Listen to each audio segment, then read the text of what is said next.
Voilà, je vois que le nombre ne grimpe plus. Je vous propose de commencer alors cet atelier en ligne. Bonjour une fois de plus à tout le monde et bienvenue à cet atelier, à cet autre atelier, je voudrais dire, en ligne de la série Sexo.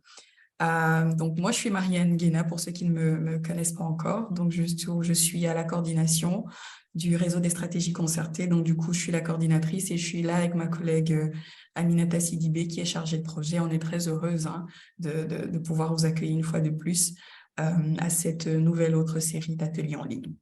Alors, je vous propose avant de commencer l'atelier, voilà, comme il est de coutume, de faire un petit point d'introduction. Ensuite, on présentera nos intervenantes et on entrera dans le vif du sujet. Alors, normalement, vous avez mon écran.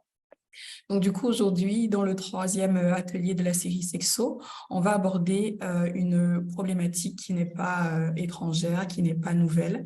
Donc, on va aborder la thématique des premières fois. Pourquoi les premières fois? Eh bien, ici, parce qu'on voulait mettre en évidence les questions des violences sexuelles, mais aussi de leur impact sur la sexualité des femmes concernées par les mutilations génitales féminines d'une part, mais aussi d'avoir une vision plus globale de l'impact des violences sexuelles sur la vie sexuelle des femmes concernées. L'objectif sera un petit peu de faire des points. Voilà,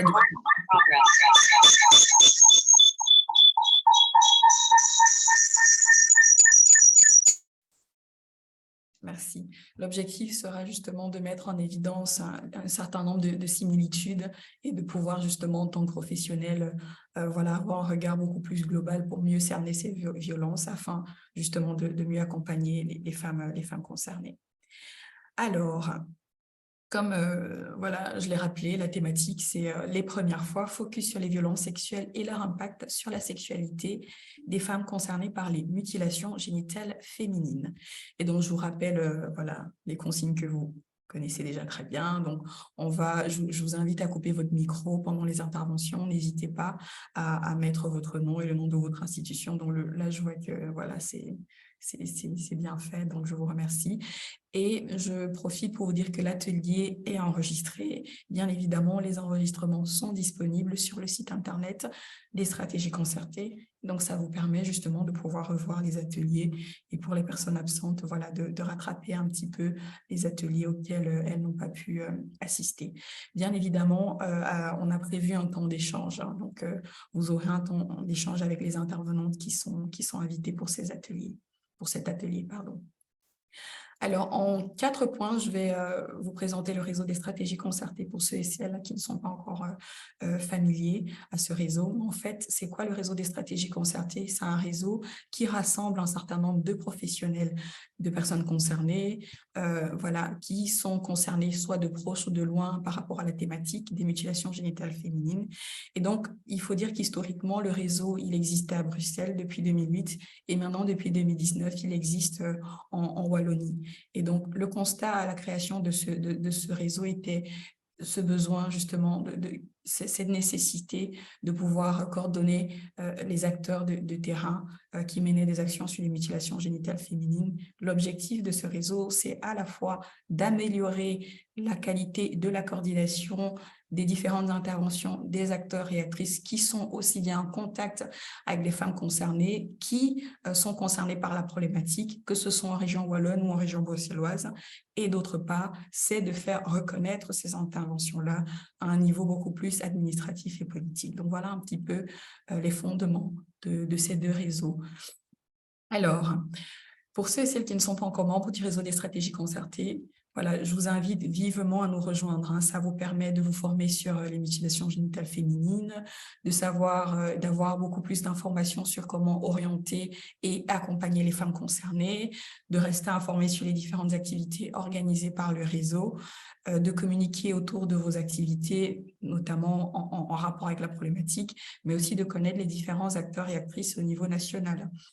Et bien évidemment, mettre en évidence votre démarche. Pour précision, le réseau est piloté par un certain nombre d'organisations partenaires aussi. Donc, voilà. Donc le GAM, c'est bien d'autres organisations. Alors, comme chaque année, depuis 2020 maintenant, on a instauré les séries d'ateliers en ligne. Et bien évidemment, en 2023, on a opté pour une série sexo, donc une série qui aborderait les questions de sexualité et de mutilation génitale féminine. Et donc aujourd'hui, nous sommes parvenus au 3e atelier. Et donc voilà. Et pour le prochain agenda, le 4e atelier est prévu pour le 14 septembre, pardon. Ensuite, on a le 5e. Donc, le 4e atelier sera un manifeste pour une sexualité satisfaisante. Et donc, l'objectif, ce sera justement de présenter un processus d'accompagnement et d'empowerment qui a été réalisé dans le cadre d'une activité communautaire avec les femmes concernées. Et dans le 14 septembre, ces femmes-là viendront nous présenter un manifeste qu'elles ont construit. Et donc, ce manifeste s'intitule « Manifeste pour une sexualité satisfaisante ». Et donc, ça, ce sera le 14 septembre. Et le 5e atelier est prévu pour le 24 octobre. L'objectif du 5e atelier sera de questionner la place des partenaires dans la sexualité des femmes excisées.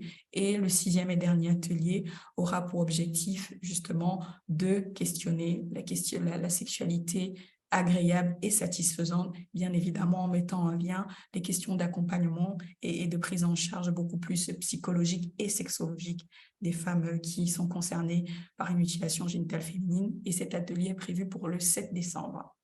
Donc voilà un petit peu pour l'agenda annuel des ateliers en ligne. Donc on a pas mal avancé, on est déjà au 3e atelier. Et moi, ce que je trouve super intéressant, c'est de voir que ces ateliers sont vraiment un véritable rendez-vous pour les professionnels. Et je profite de l'occasion pour vous remercier aussi de votre présence à ces ateliers-là. Ça permet justement de pouvoir poursuivre et creuser en profondeur une thématique tout au long de l'année. Alors, pour aujourd'hui, voilà, je me répète encore, voilà, on va aborder la première fois, on va faire un focus sur les violences sexuelles, mais aussi sur leur impact sur la sexualité des femmes concernées par une mutilation génitale féminine. Et avec les deux intervenantes, les deux invités que nous avons, l'objectif sera de questionner ces violences-là, mais aussi de questionner leur impact sur la sexualité des femmes concernées par les mutilations génitales féminines. Et bien évidemment, nous partirons d'un exemple clinique voilà, qui va vous être présenté dans quelques instants. Alors, comme invitée, comme intervenante aujourd'hui, voilà, j'ai le plaisir d'accueillir Sandrine van der Hoven, qui est sexologue au CHU de Saint-Pierre, et Awa Seba, qui est relais communautaire et très bientôt animatrice communautaire au GAMS Belgique. Il faut dire que les relais communautaires sont les personnes issues des communautés concernées, parfois des hommes et des femmes concernées par les mutilations génitales féminines et des hommes aussi. Et donc, l'objectif, c'est de pouvoir justement faire ce lien-là entre les professionnels et les personnes des communautés concernées. Et donc, nous sommes également très heureuses de pouvoir accueillir aujourd'hui Awa, qui va également nous partager son expertise sur un certain nombre de questions. Alors, je vous propose maintenant de rentrer dans le vif du sujet. Je vais vous présenter une vignette, je vais vous la lire, ensuite je vais laisser 2 minutes, le temps qu'on puisse s'imprégner de cette vignette. Alors, il s'agit du cas de Fatou. Fatou est une jeune femme de 31 ans, elle est d'origine guinéenne et elle se présente à Semavi. Pour ceux et celles qui ne savent pas, Semavi, c'est le centre médical d'aide aux victimes d'excision. Voilà, au CHU Saint-Pierre, voilà. Et en ce début de mois de mai 2023. Donc, Fatou se présente à Semavi en mai 2023. Et donc, c'est important de préciser que Fatou vit en Belgique depuis 2017. Elle est mariée à 4 enfants. Et donc, parmi ces enfants, il y a 3 qui sont en Belgique et 1 qui est en Guinée-Conakry. Fatou a été excisée. Elle ne se souvient ni de son excision, ni de l'âge auquel elle a été excisée. Et donc, le seul élément concret dont elle se rappelle, c'est que son excision a été faite au village par une exciseuse traditionnelle. Et donc, elle a un type d'excision 2. Donc, je vous ai mis un petit peu ici à côté de l'écran, à droite, les différents types d'excision. Donc, voici le type dont Fatou. Donc, du coup, le type 2, c'est le type d'excision constaté sur Fatou. Et c'est quoi ce type 2? Le type 2, généralement appelé excision, bien évidemment, mais en fait, c'est l'ablation totale, c'est l'ablation partielle ou totale du gland clitoridien. Comme vous pouvez le voir, vous avez la vulve intacte là, et donc là, il y a cette Il y a l'ablation du total ou partiel du gland clitoridien et des petites lèvres, hein, avec ou sans excision des grandes lèvres. Hein. Donc, vous pouvez voir la différence entre la vulve intacte ici et la vulve excisée ici. Et donc, voilà, une fois qu'on a fait le constat du type d'excision de Fatou, et donc Fatou, elle consulte un médecin. Et donc, lors de cette consultation, elle se plaint de douleurs importantes à la pénétration. Et voilà, Fatou a vu sur Internet qu'il existe l'opération de reconstruction du clitoris, mais elle ne désire pas forcément faire l'opération, elle ne désire pas recourir à l'opération pour l'instant, car voilà, elle a vu voilà, des personnes qui étaient pour et des personnes qui étaient contre. Et donc, concrètement, voilà, Fatou se plaint auprès du ou de la gynécologue de douleurs pelviennes. Voilà, elle se plaint auprès de la sexologue. Voilà, elle parle d'orgasmie, de douleur à la pénétration, de troubles du désir. Et donc, ce qui entraîne des difficultés conjugales, parce que Fatou, elle veut jamais faire l'amour et l'acte sexuel est douloureux pour elle. Et donc, et bien évidemment, au niveau psy, elle fait état des cauchemars qu'elle vit également. Donc, voilà un petit peu la situation de Fatou. Donc, je vous laisse 2 minutes, le temps de pouvoir vous imprégner de cette situation et par la suite, on va entrer en conversation avec nos intervenantes.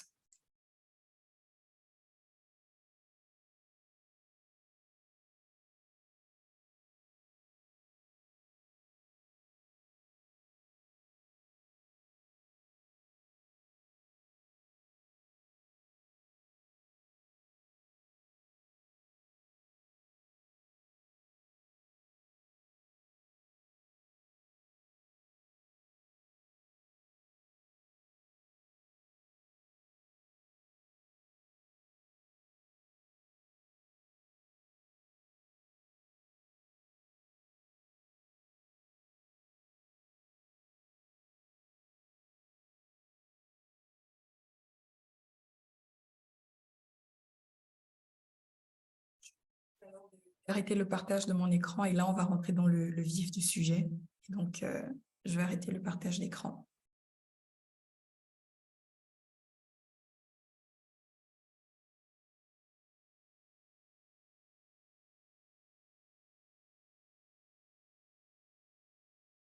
Bien, donc du coup, on a pu voir la vignette, le cas de Fatou. Et donc, ça me permet comme ça d'introduire la première intervenante, Sandrine, à qui, voilà, la première question me vient à l'esprit. Bonjour Sandrine, voilà, voilà. Bonjour Marianne. Bonjour, voilà. Tu es sexologue et tu as le cas de Fatou en face de toi en tant que sexologue. C'est ma vie. Est-ce que j'ai envie de te demander, est-ce que si vous rencontrez Fatou pour la première fois, à quoi est-ce que vous feriez attention? Ben, la première chose, quand je rencontre une femme qui a subi l'excision et que je vois dans le cadre de C'est ma vie, c'est vraiment d'être attentive, de ne pas l'enfermer finalement elle-même dans la victimisation, avec, comme si on faisait un lien immédiat avec tout ce qui se passe dans sa vie, dans son intimité avec l'excision. Et c'est aussi ne pas m'enfermer moi, et ça c'est plutôt une question de conseil que je pourrais donner aux personnes qui vont s'intéresser à tout ce qui est vie intime des femmes qui ont subi l'excision, c'est de ne pas les enfermer elles-mêmes dans quelque part, on appelle ça l'exotisation des femmes excisées, c'est-à-dire on ne va, comme c'est quelque chose qui est particulier, on va plutôt avoir tendance à, en tant que thérapeute, à dire « Oh là, elle a subi une excision, c'est déjà la pire chose qu'on peut imaginer. » Donc, c'est comme si tout n'était lié que finalement à l'excision. Donc, on doit vraiment être attentif à ne pas s'arrêter uniquement aux symptômes. Hein, comme on a dit, elle a finalement pas d'orgasme, elle n'a pas de plaisir. Et c'est la majorité des symptômes que nous pouvons rencontrer chez les femmes qui ont subi l'excision. Donc, on ne doit pas s'arrêter qu'à ça en faisant un lien de cause à effet immédiat entre ces symptomatiques et l'excision, parce qu'on risque de faire fausse route et surtout de passer à côté de certaines choses extrêmement importantes. Merci Sandrine. Et donc là, je propose de lancer le premier sondage, hein, justement, pour voir avoir un point de vue beaucoup plus global. Voilà, donc la première question de notre sondage, c'est près d'une femme sur 3 ont subi au moins une fois des violences physiques et ou sexuelles dans leur vie, je suppose. Donc du coup, je vous laisse répondre.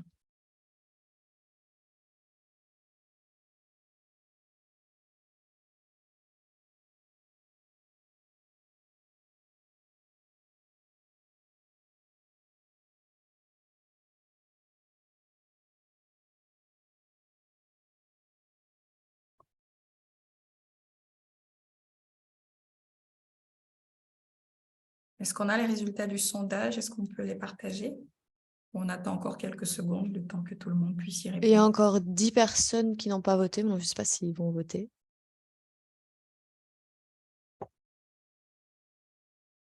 Voilà, selon vous,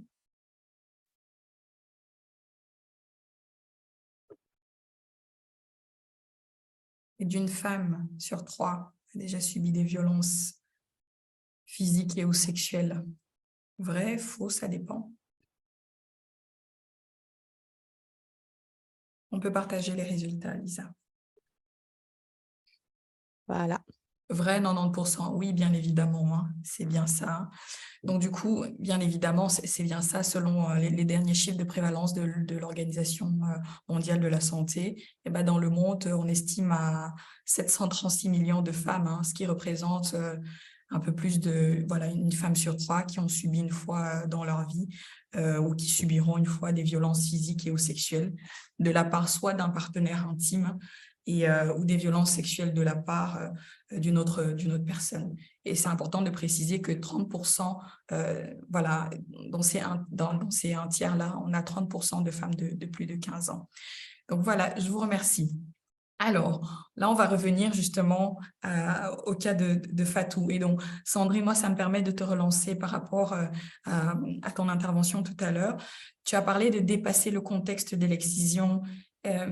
Donc, du coup, on sait que voilà, il est souvent difficile et parfois malaisant pour les professionnels d'aborder et de questionner parfois l'excision avec les femmes excisées.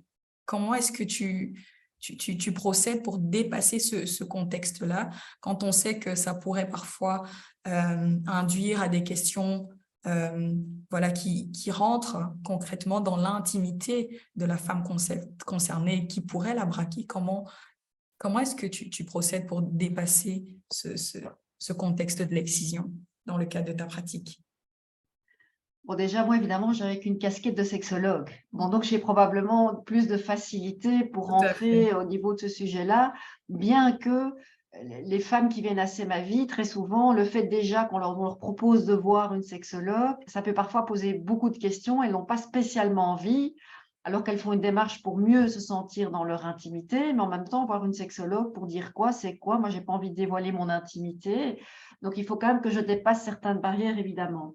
Mais je vais vous donner aussi juste une autre petite vignette clinique où j'ai une patiente qui est venue, donc je travaille aussi au planning de Saint-Pierre, et quelqu'un est venu me voir parce qu'elle avait vu sur ma porte Sandrine Van der Hoeven, sexologue. Et quand elle est venue, je lui ai demandé de quelle origine elle était. Et parce qu'on a on a la chance d'avoir une population très très mixte à Bruxelles et à Saint-Pierre en particulier, et elle venait de Guinée, qui n'était pas Fatou. Et donc, je me suis permise, donc je pense qu'il faut toujours oser en tant que professionnel de santé, quand on entend un pays où il y a quand même une énorme prévalence, ou une prévalence, ou voire une partie du pays, comme au Sénégal, une prévalence, c'est, ben, écoutez, dans votre pays, je sais qu'on pratique l'excision, est-ce que c'est votre cas?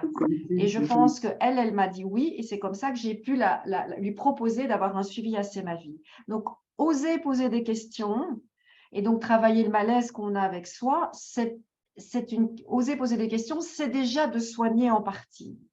Et donc, quand j'ai des femmes assez ma vie qui ont subi l'excision, eh bien, je vais en effet, en leur expliquant, écoutez, à certaines questions que je vais voir vous poser, c'est vrai que ça va rentrer en partie dans le champ de votre intimité, mais c'est important pour moi de comprendre plus au-delà de l'excision, pouvoir adapter mes soins, mon accompagnement à votre réalité et pas juste vous voir comme une femme excisée, mais à votre réalité, vous en tant que personne. Et à partir du moment où on leur explique pourquoi on pose des questions qui peuvent être perçues intimes, ça passe beaucoup mieux que de poser des questions qui peuvent être abruptes où on rentre directement dans le champ de l'intime. Mais est-ce que c'est de la curiosité? Qu'est-ce qu'elle va en faire? Elle va utiliser. Donc, moi, d'emblée, je leur dis, c'est pour m'aider, moi, dans ma pratique. Et donc, ça renverse un petit peu le mouvement où c'est moi qui suis en demande parce que c'est moi qui ai besoin d'elle et non le contraire, quelque part. Voilà, donc ça, c'est vraiment extrêmement important pour pouvoir mieux comprendre ses souffrances, expliquer d'emblée et l'aider. Et donc, notamment avec Fatou, quand je lui ai demandé, elle n'avait pas spécifié à la consultation avec Fabienne et Martin, qui sont les 2 premiers accès au niveau de C'est ma vie. Là, elle exprimait qu'elle n'avait jamais envie non plus de faire l'amour. Et donc, on passait aussi, il y avait un symptôme qui se rajoutait par rapport à ce qu'elle avait déjà dit au départ. Donc, elle demande de stopper cette douleur permanente qu'elle a au niveau de la cicatrice, au niveau pendant l'activité sexuelle, mais aussi pas de désir. Donc, oser poser les questions et peut-être réfléchir soi-même d'abord en tant que soignant. Qu'est-ce que ça me fait en fait d'aller oser poser les soignants? L'argument comme quoi je ne peux pas faire ça parce qu'on n'est pas encore assez dans un lien de confiance, pour moi, je réfute ça complètement, comme pour d'ailleurs la question des violences sexuelles. On sait bien que dans les premières minutes, il y a déjà un lien qui se fait entre la personne et le soignant. Et donc, de dire que j'attends qu'il y ait une alliance thérapeutique pendant des consultes et des consultes et des consultes pour poser certaines questions, pour moi, c'est un soignant qui évite son obligation éthique, thérapeutique, de poser certaines questions qui sont difficiles.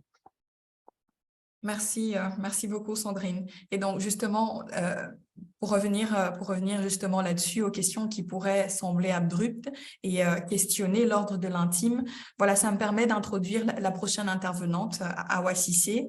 Awa, justement, Sandrine parle de dépasser le contexte de l'excision, d'oser poser des questions. Selon toi et ton regard de femme concernée, comment est-ce que ces questions-là sont accueillies? Comment est-ce que ces questions posées par la sexologue sont accueillies par les femmes concernées? Ok, bonjour tout le monde. Moi, je vais répondre étant une femme concernée d'une part et avec les amis, les connaissances, les compatriotes, selon ce qu'on a parlé. Moi, je pense que l'excision, c'est l'excision qui déclenche tout. Parce que quand tu es excité, c'est une réalité. Il y a plein de femmes qui ont confirmé que quand on est excisé, on n'ose pas l'homme. Même quand on voit l'homme, on pense que vraiment,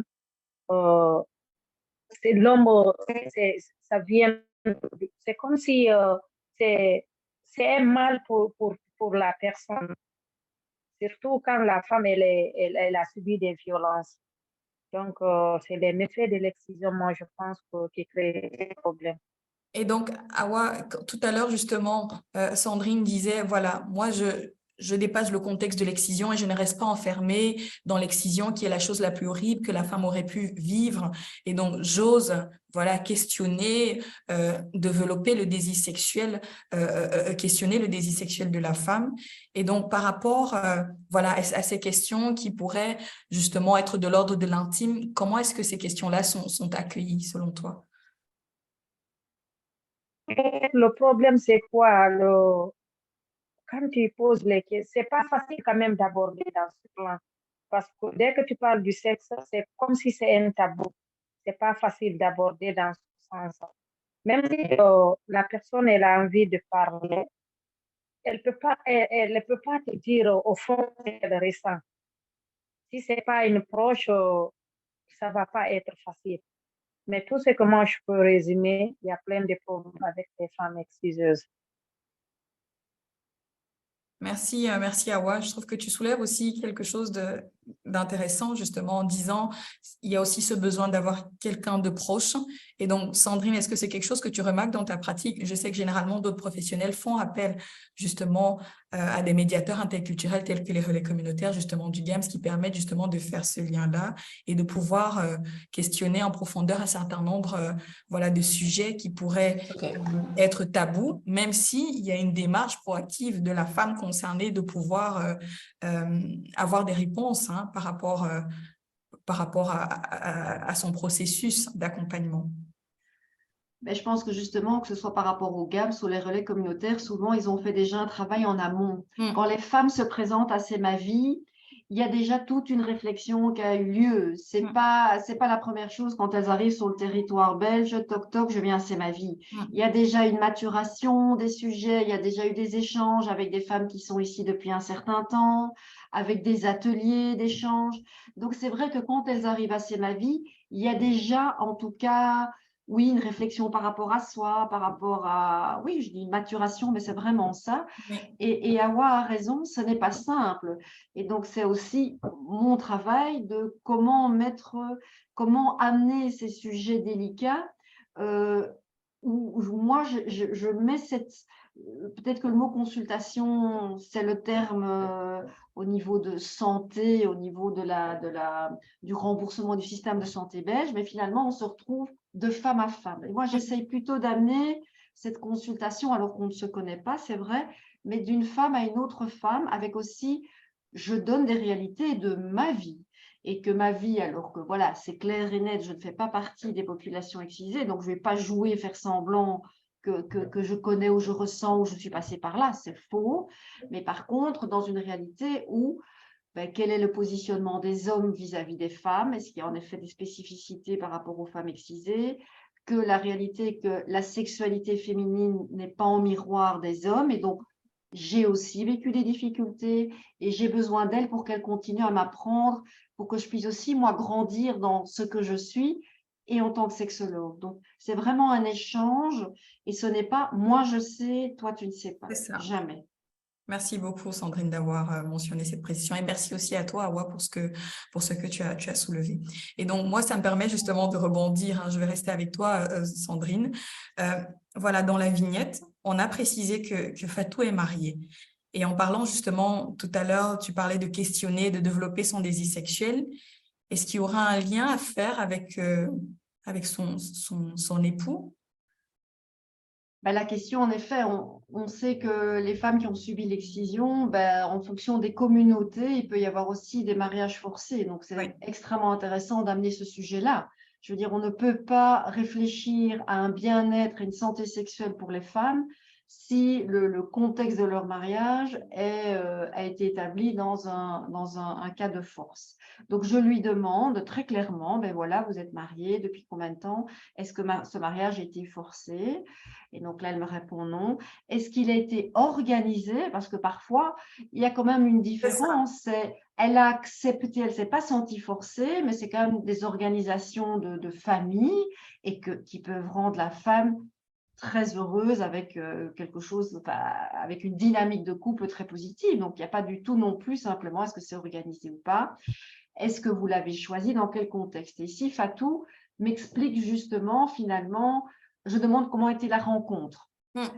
Et au-delà de la rencontre, est-ce qu'il y a eu coup de foudre? Alors, ça peut paraître bizarre quand on dit ça de nouveau, parce que c'est un côté très occidental, mais pas tant que ça. Parce que quand on commence à discuter d'émotionnel, de sentiments, bien, on voit qu'on est tous des humains qui fonctionnons de la même manière. Et je vais aussi lui demander, avant le mariage, est-ce que quand vous étiez jeune fille, adolescente, quand vous étiez jeune, est-ce que vous avez déjà flashé?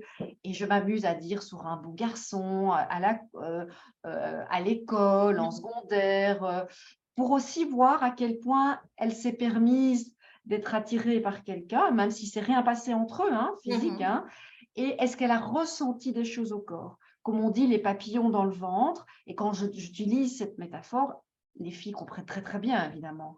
Et donc ici, Fatou, elle me dit, je l'ai épousé, mais je n'ai jamais connu de papillon au ventre, ni pour mon mari, ni même avant. Donc ça m'indique quand même à quel point il y a une forme de distanciation entre elle et son corps, et ça m'en dit beaucoup aussi. Donc c'est intéressant de voir comment fonctionne la gestion de l'envie, du désir et du rapport au corps avec lequel elle vit.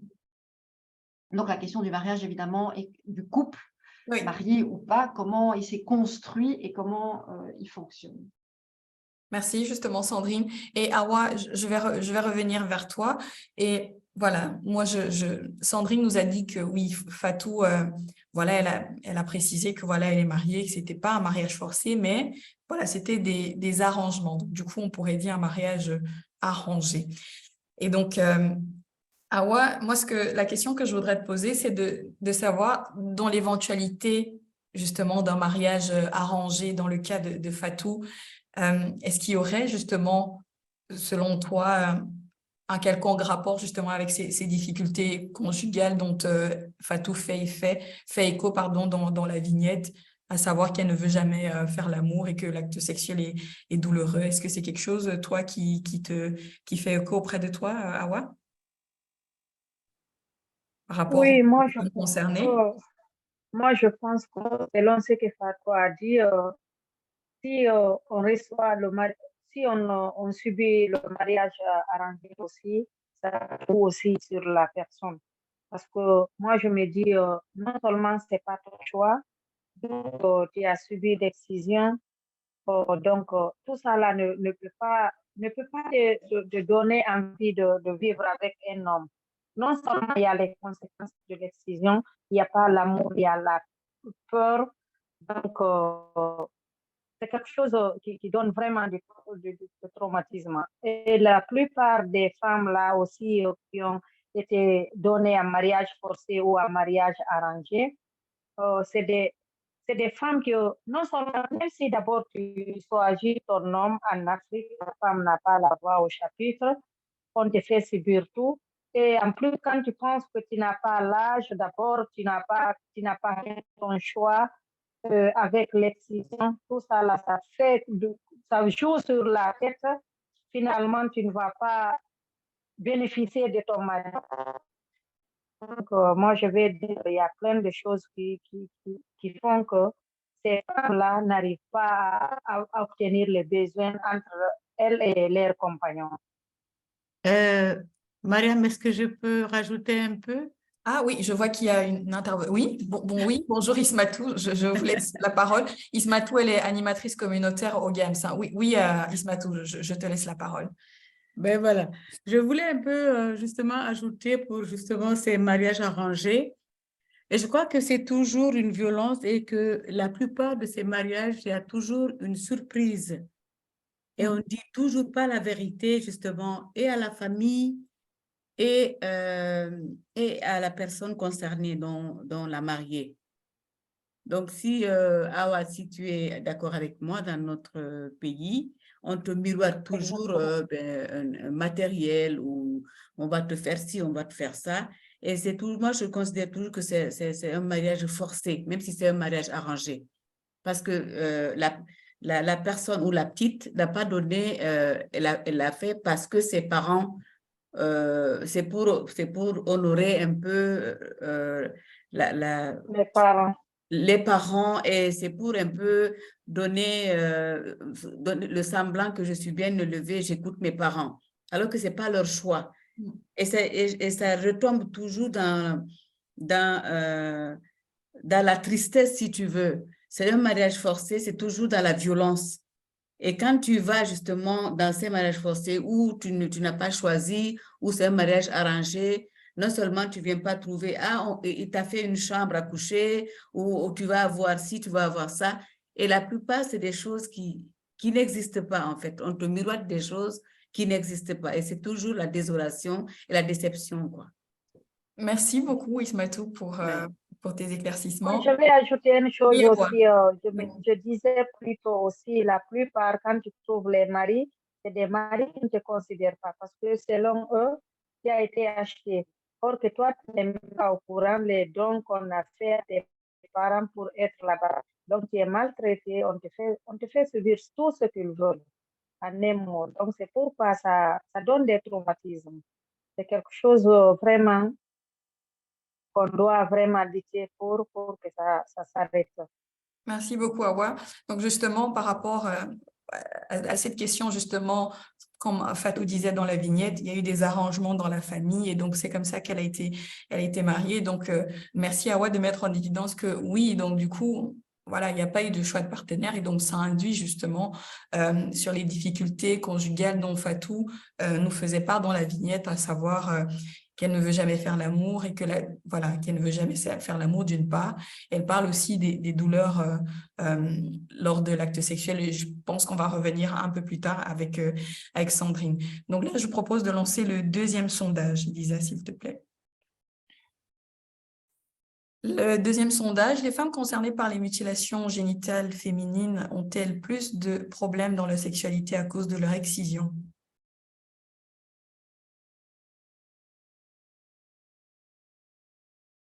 Alors, on va laisser 30 secondes, le temps de laisser tout le monde pouvoir répondre au sondage.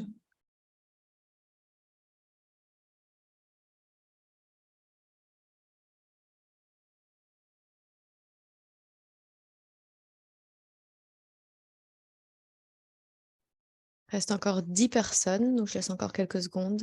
Merci.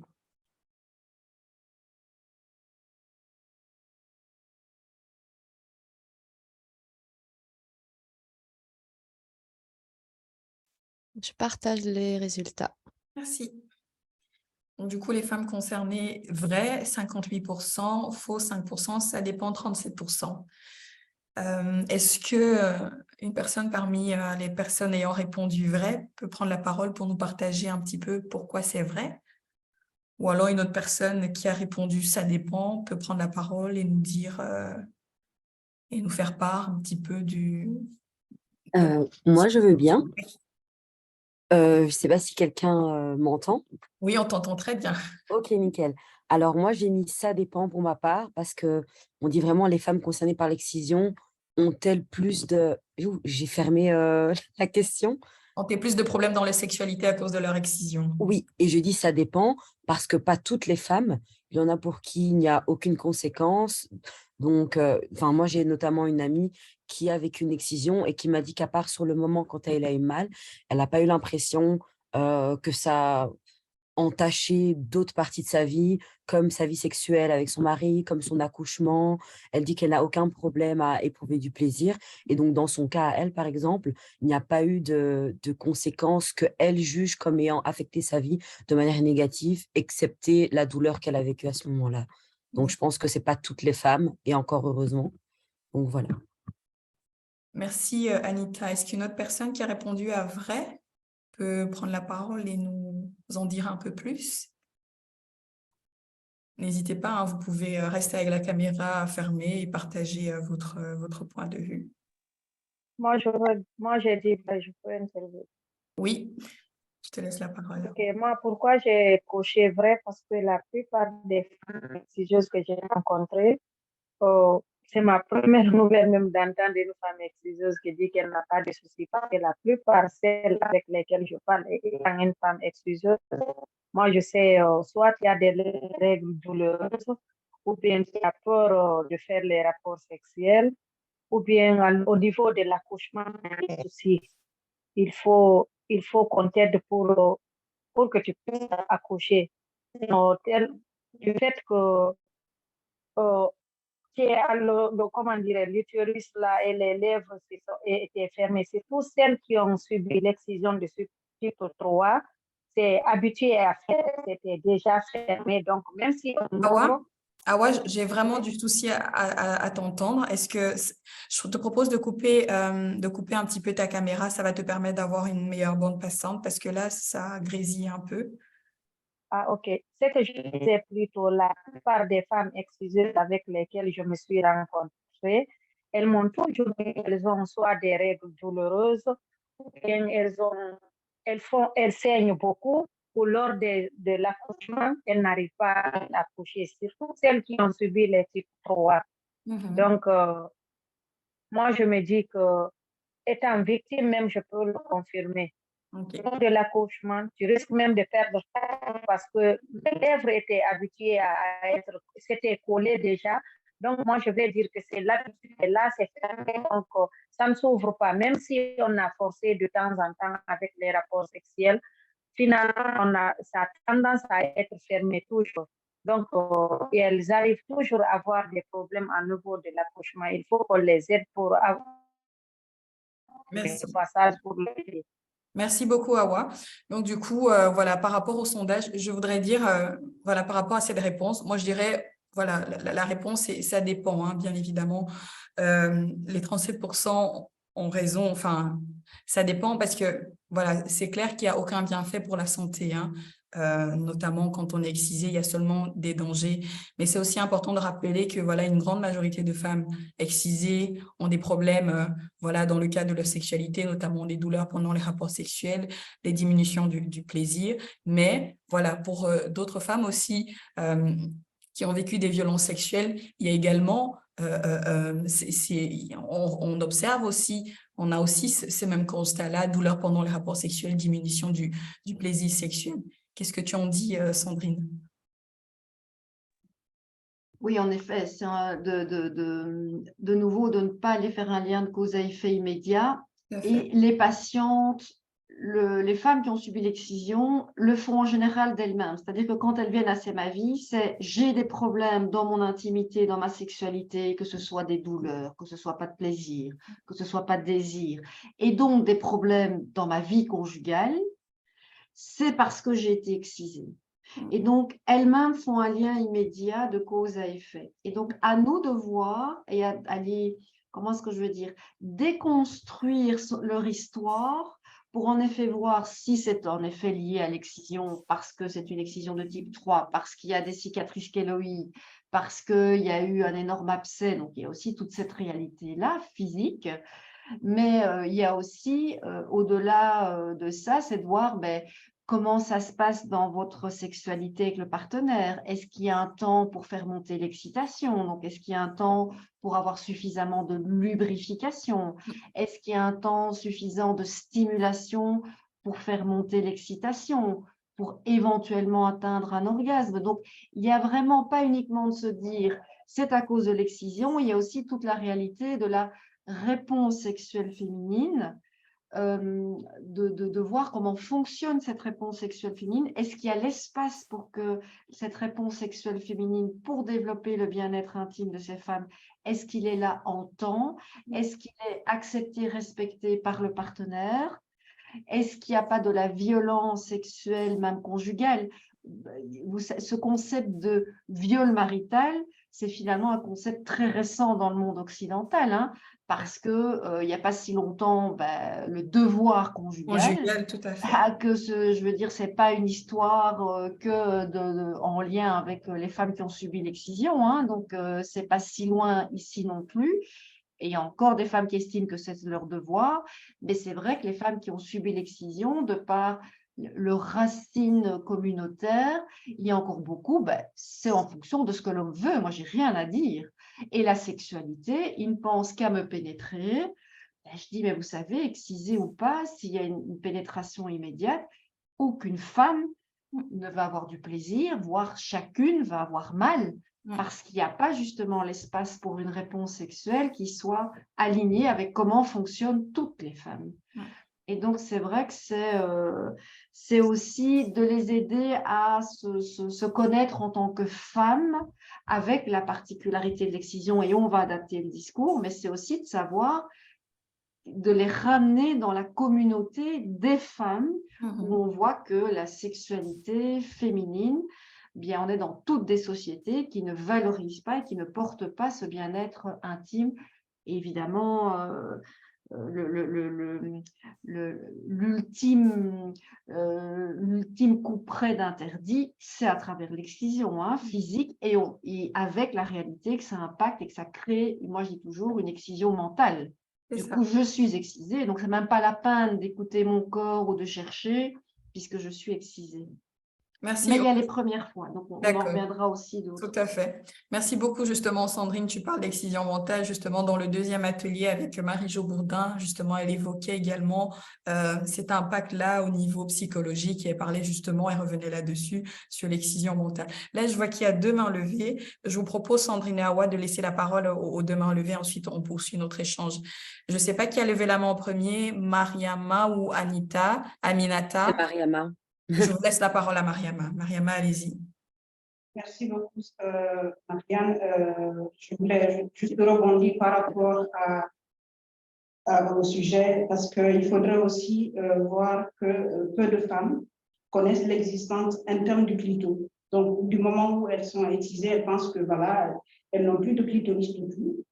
Et aussi, comme vous venez de le mentionner, il y a ce problème d'excision mentale et qui fait que dans l'éducation qu'on reçoit aussi, on n'ose pas explorer son corps, on n'ose pas explorer le corps de son ou de sa partenaire, donc ça aussi, ça peut être un point.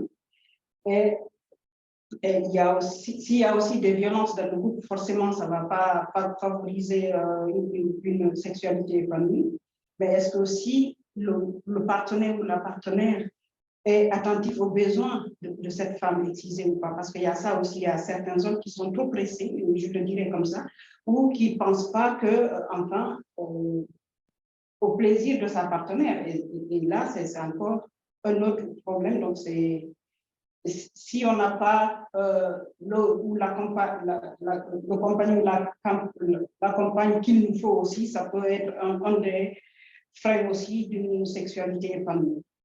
Voilà. Merci beaucoup, Mariama. Je te laisse la parole, Aminata. Alors, moi, c'était vraiment juste pour réagir à Awa Cissé par rapport à ce qu'elle disait sur les douleurs et tout ce qui pouvait s'en suivre dû à une excision. Et je pense que ça dépend aussi également du type d'excision qui a été fait, de la manière dont ça a cicatrisé, mais aussi de ce qui a été coupé. Je pense que c'est plein de facteurs qui font qu'il y aura éventuellement après des conséquences plus lourdes pour certaines femmes et moins lourdes pour d'autres. Pour l'infibulation, étant donné que c'est le type le plus sévère, je pense que là, les conséquences sont presque, entre guillemets, universelles. Je ne suis pas médecin ni spécialiste, mais j'imagine que lorsqu'on recoue quelqu'un lors d'un rapport sexuel, ça... Oh, excusez-moi, c'est mon facteur. Donc, je veux dire, voilà, il y a forcément des conséquences qui sont beaucoup plus importantes et la cicatrisation, de toute façon, se fait de manière plus difficile. Merci, Anita, justement, pour revenir au sondage. Voilà, je vous remercie pour toutes vos interventions et tous Je vous remercie pour toutes vos interventions, pardon. Et donc, voilà, je revenais justement à ce que je disais. Finalement, on revient à dire que vraiment, ça dépend. Et donc, c'est important aussi, voilà, tu le disais bien au départ, hein, Sandrine, de pouvoir aller au-delà de cette excision et questionner d'autres réalités qui pourraient rentrer en jeu ici, notamment dans le cadre des rapports sexuels. Ça pourrait également être un élément qui pourrait qui pourrait tilter pour mettre en évidence d'autres violences. Alors, Sandrine, moi, je vais rester avec toi et donc je vais revenir à un élément de la vignette. Dans la vignette, on a pu noter également que Fatou, elle est en Belgique depuis 2017. Et donc, est-ce qu'on en sait un peu plus sur les raisons de sa migration et du vécu autour de cette migration? Est-ce que ce sont des éléments que tu as pu questionner avec elle en consultation? Oui, en effet, donc de se questionner le parcours de comment et pourquoi elles sont arrivées en Belgique, ça me permet, donc on se dit, mais qu'est-ce que ça a à voir avec la sexualité ou le bien-être ou quel type de violence ou les premières fois de violence? On est étonné à quel point on peut apprendre des choses à nouveau pour nous aider aussi bien dans le suivi psychologique ou sexologique. Donc ici, avec Fatou, je lui demande dans quel cadre elle est venue en Belgique. Au départ, elle est assez floue, il faut respecter ce flou. Elle dit pour raison politique. Oui. Et je sens, bon, c'est un peu l'expérience clinique qui tient raison politique. Je sens que ce n'est pas le moment d'aller gratter. Qu'est-ce que vous m'avez dit? Je ne comprends pas. Qu'est-ce que ça veut dire? Et elle dit quand même que quand elle est arrivée, en fait, elle était séquestrée par un couple qui l'a vraiment utilisée comme bonne quelque part à l'intérieur, enfin, chez eux à la maison. Je l'ai pas vue un nombre de fois suffisante parce que je pense que je vais aussi aller questionner si elle n'a pas subi des violences sexuelles, ce qui est quand même souvent le cas quand il y a des séquestrations. Mais je n'ai pas encore su aller. Mais donc, elle raconte cette séquestration qui, pour moi, est déjà une première expérience sur le territoire belge de violence extrême. Et je prends un temps pour reconnaître ça. Mais je dis, mais ce que vous avez vécu, c'est vraiment terrible. C'est vraiment horrible. Donc, on vous a enfermé, on vous a privé de votre liberté. Et donc, c'est aussi de prendre un temps pour reconnaître par rapport à ce qu'elle a vécu. Elle s'est enfouie. Et donc, c'est vrai que là, il y avait peut-être un malentendu par rapport à la vignette. Donc, Fatou n'a pas subi un mariage organisé, mais par contre, elle s'est enfouie. Elle était dans un squat avec des personnes qui sont demandeurs d'asile. Et c'est là qu'elle a rencontré son mari, qui était déjà dans des procédures plus avancées qu'elle, qui est guinéen aussi, et qui, quelque part, l'a pris sous son aile protectrice en l'aidant dans les démarches. Et du coup, elle s'est dit, mais tiens, voilà un homme qui est gentil, qui m'aide dans mes démarches, qui est plus respectueux que ceux que j'ai pu connaître dans ce parcours. Oui. Donc, pourquoi pas l'épouser? Et là, on voit que c'est un choix de mariage qui est raisonné et raisonnable, mais qui n'est à nouveau pas en contact avec son corps dans l'intimité. Donc, elle n'a pas été portée, alors après, on se marie avec qui, c'est un autre débat, hein, mais elle n'a pas été portée, donc moi, dans ma question de dynamique sexuelle, elle n'a pas été portée par un choix de coup de foudre, de désir et d'envie, mais voilà un homme qui l'a protégée comme c'était grandement en besoin à ce moment-là. Et on questionne aussi les enfants. Tiens, parce qu'on sait que beaucoup de nos patientes, il y a une partie parfois des enfants qui sont avec elles, et puis il y en a encore une autre partie au pays qu'elles essayent de faire venir. Et donc là, je demande combien d'enfants vous avez. Donc elle me dit 3 et 1 au pays. Et dans les dates qu'elle me donne par rapport au mariage, je me dis, tiens, vos enfants, les 3 sont ici, c'était le cas, dans le cas du mariage du monsieur rencontré en Guinée. Je dis, et votre premier enfant, alors c'est de quelqu'un d'autre? Et probablement que la manière dont on pose les questions, de nouveau, dans ce rapport de femme à femme, eh bien, elle me dit assez facilement, non, c'est pas le même père. Cet enfant est né, et elle dit elle-même le mot, d'un viol. Donc, elle a subi dans sa période de jeune fille, un viol et sur lequel elle a accouché d'un enfant. Donc, on voit quand même que cette femme, elle est dans un continuum de violence. Elle a subi un viol, elle a accouché de ce viol, elle était séquestrée en Belgique et au fur et à mesure du fil de la discussion, et je repose à Belgique, je repose de nouveau de manière pas agressive, mais donc vous êtes venu pour un problème politique, vous avez fui donc la Guinée, et à nouveau, je pense qu'elle a senti le lien, en tout cas, ou le climat plutôt de confiance, et là, elle me dit qu'elle était mise en obligation au niveau de prostitution par la deuxième épouse de son père. Donc, pendant plus de 6 mois, elle s'est retrouvée coincée dans les milieux de la prostitution, et en fait, c'est la raison pour laquelle elle a fui la Guinée et elle a été aidée par son oncle, si je me souviens bien. Donc, quand on parle de ces premières violences et l'impact que ça peut avoir au niveau de la sexualité, pour moi, l'excision n'est que une partie, voire une petite partie, peut-être pas avoir du tout, donc l'excision est de type 2, avec ses difficultés de non-désir, de non-plaisir, de douleur dans la sexualité. Quand on dénoue cette pelote de laine, c'est vraiment ça, apprendre à dénouer la pelote de laine de leur vie pour voir quels sont les éléments autres et les premières fois de violence qui sont ici écrasantes pour Fatou en tout cas.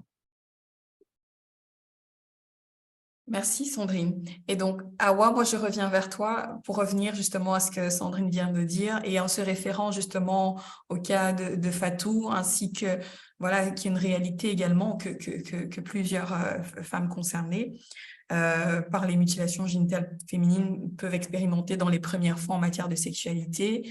Voilà, la question de l'excision, du viol, voilà, du mariage arrangé. Quel est ton regard par rapport à ce constat-là, Awa? Ah, ok, moi je veux dire que euh, les mariages forcés, comme tu le dis, ou arrangés, ou les violences, tout c'est des choses qui se passent, que les femmes se confrontent de jour au lendemain, presque chaque fois, parce que du fait que on n'a pas nos choix, où on a confronté plein de problèmes, on vient ici dans le pays, on n'a pas de protection, euh, ça, ça nous oblige des fois aussi d'aller vers les mêmes problèmes aussi. Parce que, comme le dit, si je prends l'exemple sur Fatou, elle est là sûrement si elle avait une bonne situation, vu ce qu'elle a traversé au pays. Moi, je vais dire que elle n'allait pas aussi se donner à un autre homme, se donner aussi à un autre mariage. Mais c'est du fait qu'elle s'est sentie pour elle, elle n'est pas dans les bonnes conditions. Elle a vu un monsieur qui est en train de l'aider, comme beaucoup de femmes ici. Elle a accepté d'épouser l'homme, or qu'elle n'était pas prête, dans la tête surtout. Donc, elle a des problèmes à cause de l'excision. Elle a eu plein de problèmes. Elle n'a pas fini de se débarrasser de ces problèmes. Finalement, elle s'est retrouvée encore dans d'autres problèmes. Donc, ce n'est pas Fatou seulement. Il y a plein de femmes qui se rencontrent avec les mêmes problèmes. Elles sont dans le pays, elles n'ont pas de situation. Elles se font violenter encore par d'autres hommes ici à cause de leur statut. Parce que quand tu n'as pas de statut, tu te rencontres avec un homme, tout ce qu'il te dit, toi, tu le crois. Même si tu n'es pas prête, pour toi, là, il est là pour t'aider ou pour te protéger, or que ce n'est pas le cas. Donc, il y a plein de choses aussi qui causent tous ces problèmes-là. Merci. Si je me fais comprendre aussi, j'ai répondu Oui, à oui, la non, c'est très clair, hein, c'est très clair. Ouais, merci beaucoup. Tu as soulevé aussi quelque chose, hein. Justement, Sandrine parlait de ça. Voilà, dans le choix du partenaire, notamment dans le cas d'Awa, voilà, c'est un monsieur Voilà, parce gentil, que respectueux, qui l'aide. le choix du partenaire, ça compte beaucoup. Si tu es prête dans la tête, tu fais ton choix. Donc, même si tu es excusé, moi, je vais dire qu'au fur et à lendemain, si ton partenaire n'arrive pas à se jeter sur toi juste pour les pénétrations, il te prépare, finalement, tu vas ressentir un peu. Mais si tu n'es pas prête dans la tête, tu n'as pas fait ton choix aussi, tu tombes sur n'importe quel homme, l'envie ne va pas venir. Donc, il y a tous ces problèmes-là aussi. Merci beaucoup, Awa. Justement, tu soulèves ce que Sandrine disait. On parlait justement du continuum de violence, voilà, dans lequel baigne Fatou, et voilà, tu mets en évidence le cas d'autres femmes qui seraient concernées aussi bien par les mutilations génitales féminines que voilà que d'autres formes de violences sexuelles, en disant voilà, il y a toujours tu as mis en évidence justement la situation précaire qui pourrait justement rendre ces femmes plus vulnérables et accepter voilà, des partenaires voilà, parce elles sont dans une situation de vulnérabilité, mais que ça pourrait justement amener certains dangers dans le cadre où elles rencontrent voilà, des partenaires qui seraient violents et qui risqueraient de les violenter davantage. Je propose maintenant de marquer une petite pause et de lancer le troisième sondage. Lisa, s'il te plaît. Alors, l'excision crée des dysfonctions sexuelles aussi bien dans les pays d'origine que dans les pays d'immigration. C'est-à-dire que voilà, les femmes qui sont excisées par rapport voilà, au vécu de Fatou qui parle de ce non-désir, non-plaisir. Et donc, la question, c'est de savoir est-ce qu'il y a un lien entre le pays d'immigration, le pays d'accueil. Et donc, la question, c'est de savoir, voilà, peu importe qu'on soit dans le pays d'immigration ou le pays de naissance, et bah, du coup, l'excision crée justement ces dysfonctions-là. Voilà.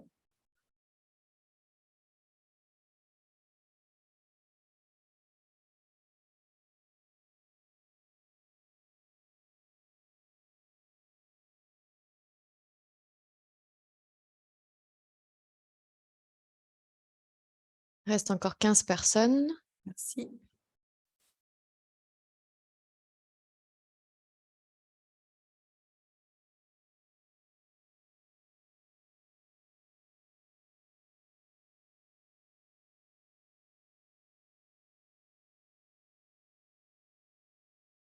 Ok, ça monte plus, je vais partager.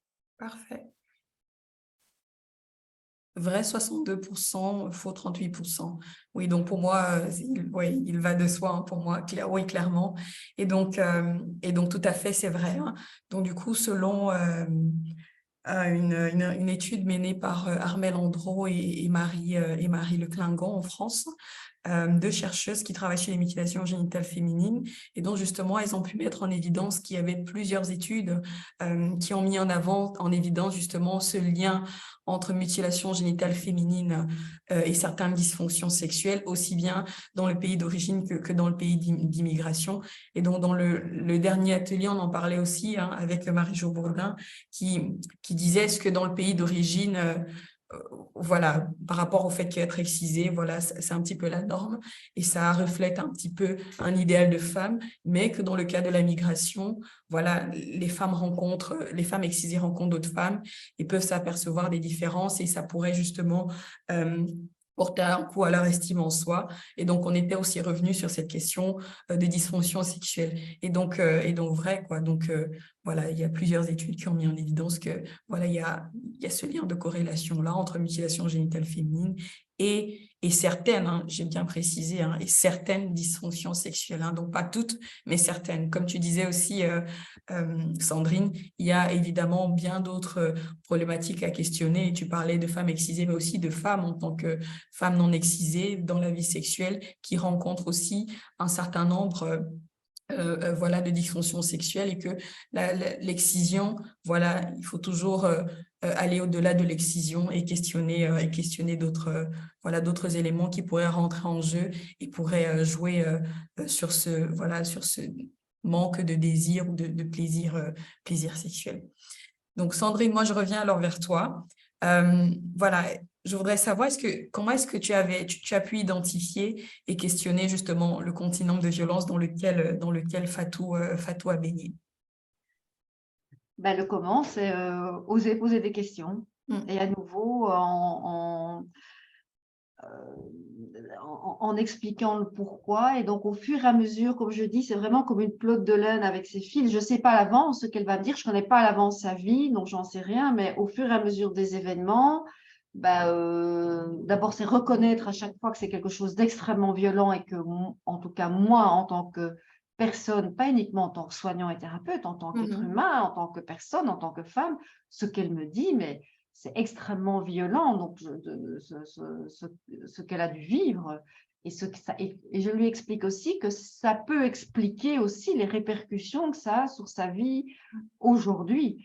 Donc, pour qu'elle comprenne que ce n'est pas spécialement uniquement l'excision, mais que c'est en effet le fait d'avoir subi un viol, le fait d'avoir été séquestré, le fait d'avoir été mis en prostitution, ça peut en effet et probablement être en lien avec la réalité de son vécu d'intimité avec son mari, en fait. Son mari, ou le fait qu'elle ne soit pas du tout à l'écoute au niveau de son corps. Donc moi ici, ce que je vois, c'est qu'il y a une dissociation aussi complète entre ce corps, avec ce vécu à nouveau de continuum de violence. Et donc, pour moi, ce cas est quand même complexe et on va le rediscuter en équipe parce qu'on est dans quelque chose qui est probablement une mémoire traumatique.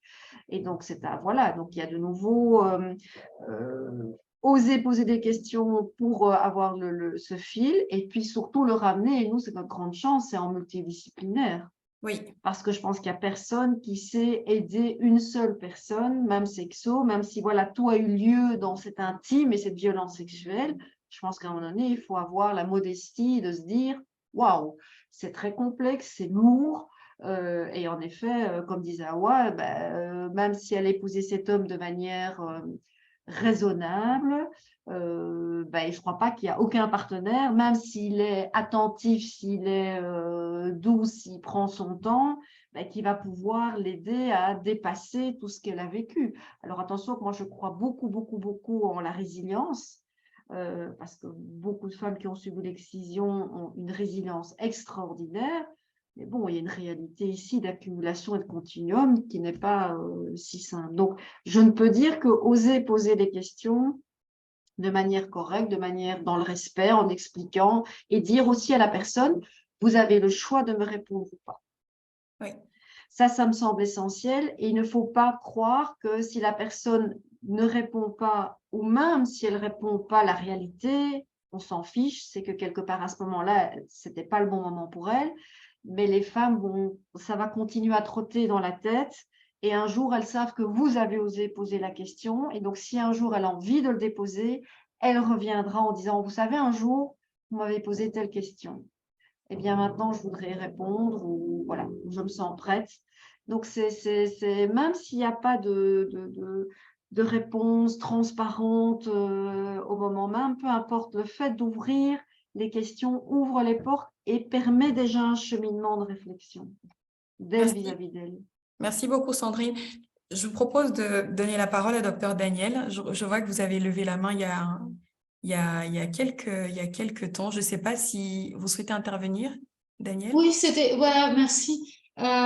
Bonjour. Donc, c'était par rapport au début, au sondage au début, où on mettait en lien la dysfonction sexuelle et l'excision. En fait, ce que je voulais dire, c'est que dans l'excision, on va retirer du tissu sain, et du tissu sain qui a une fonction. Donc, il y aura forcément des conséquences. Oui. Mais on enlève du tissu sain, et en plus du tissu sain qui sert à quelque chose. Donc, on va avoir des conséquences, mais le plaisir sexuel peut être là, puisque le plaisir sexuel, c'est la congestion vasculaire, c'est l'accumulation de sang dans la région pelvienne.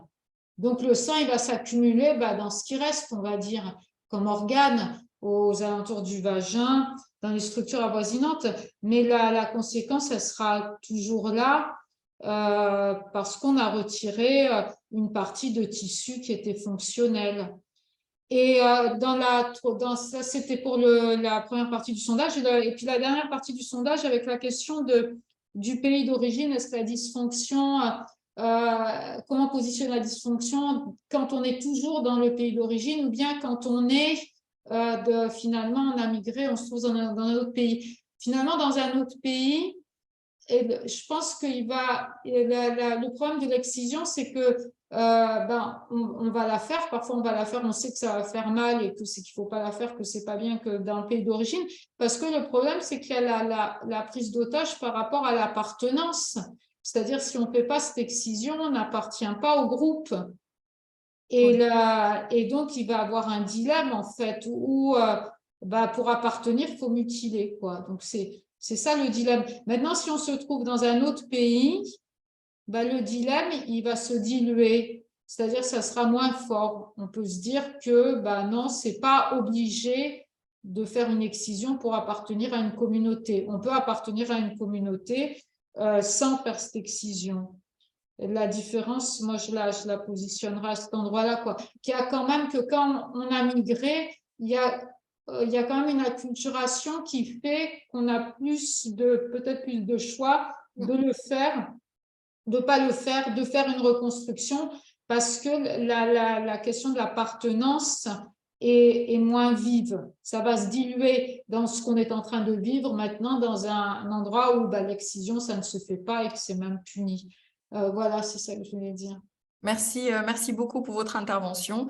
Donc, du coup, Sandrine, je propose d'ouvrir la parole. Je vois qu'il y a quand même pas mal de femmes concernées qui suivent l'atelier. Voilà, est-ce que par rapport à ce que Daniel, le docteur Daniel vient de dire, est-ce que quelqu'un souhaite réagir ou rebondir avant qu'on ne continue?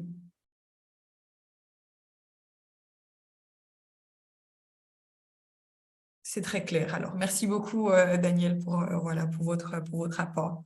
Et donc, Sandrine, je vais rester avec toi. Et donc, justement, moi, j'aurais envie de questionner, justement, voilà un petit peu, ça m'intéresse un petit peu. Je propose qu'on parle de ton travail, justement, à C'est ma vie. Est-ce que toutes les femmes que vous rencontrez à C'est ma vie ont des histoires de vie si lourdes en termes de première fois de violences sexuelles? Non.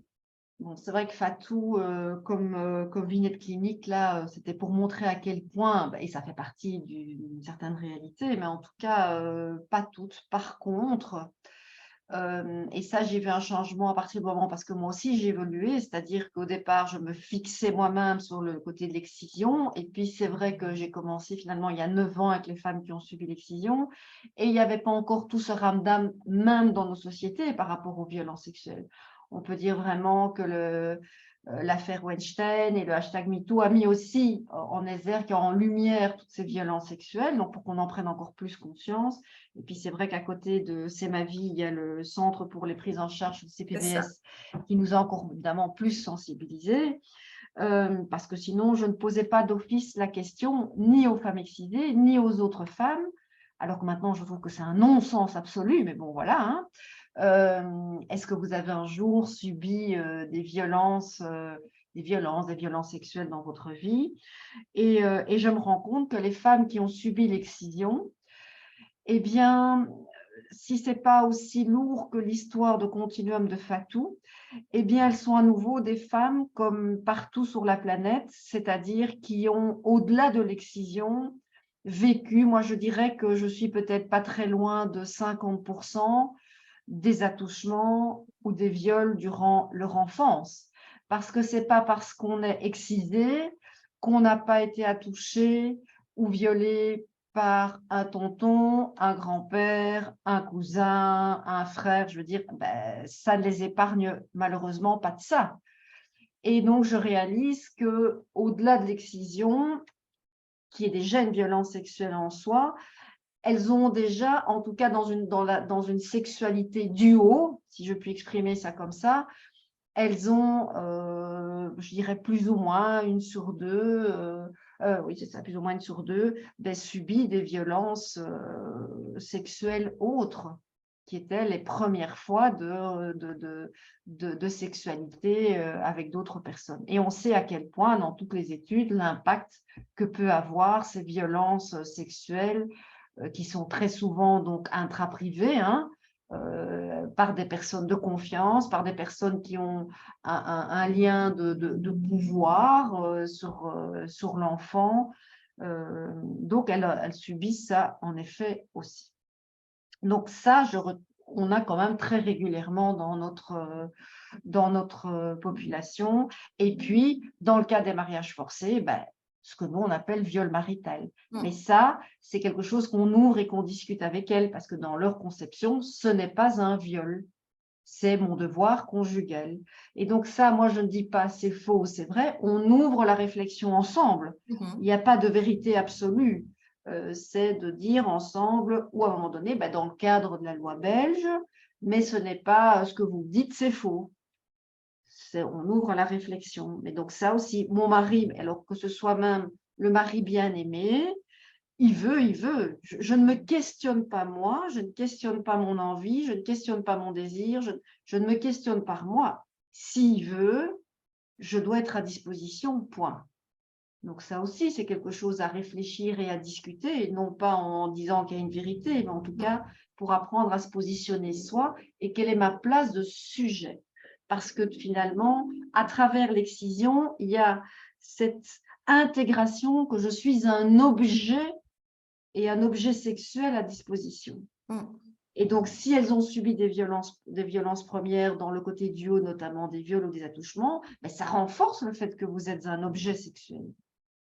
Donc, à un moment donné, c'est comment les aider à se détacher et d'avoir une vision qui est réfléchie par rapport à ce qu'elles souhaitent pour elles sur « je ne souhaite plus, je n'ai plus envie d'être un objet sexuel ». Parce que finalement, en venant toquer à C'est ma vie et en demandant pour la plupart une reconstruction, derrière ça, c'est « je ne veux plus être un objet sexuel, je veux avoir le droit d'avoir du plaisir comme j'entends ici que les femmes ont, comme j'entends les femmes congolaises chez le coiffeur qui disent qu'elles ont beaucoup de plaisir, ben moi aussi j'ai le droit ». Et en fait, en toquant à C'est ma vie, c'est un moyen pour pouvoir s'octroyer leurs droits humains, leurs droits sexuels.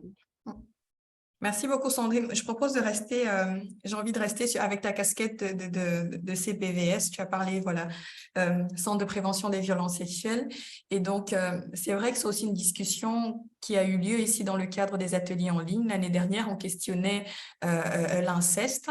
Et donc, je voulais, avec cette question-là, tu vois, et on est justement dans ce débat-là, d'avoir un point de vue beaucoup plus global des violences sexuelles et de pouvoir justement ensemble pouvoir accompagner les personnes concernées.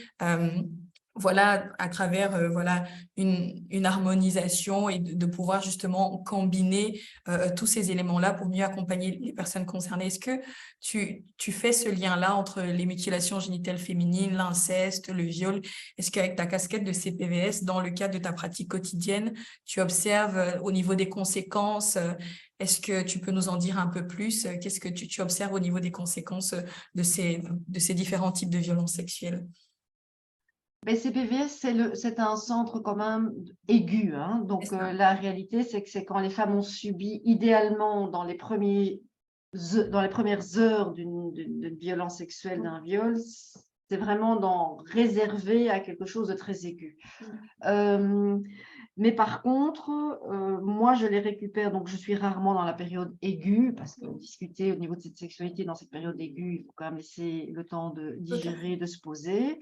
Mais c'est vrai que par rapport aux personnes qui ont subi des violences sexuelles dans une réalité statistique, que c'est dans l'environnement surtout familial ou les ex, hein, qui sont aussi en bonne position comme agresseurs, ben oui, il y a des répercussions. Il y a des répercussions soit de se couper de toute vie intime, et ça, on a déjà eu pour des femmes qui ont subi l'excision, qui disent « mais comme j'ai tellement peur du regard de l'autre, puisque ici, justement, et donc toute la question de ce courant, cette migration, où là, on est face à une population plus mixte, et donc des hommes qui ne connaissent pas l'excision.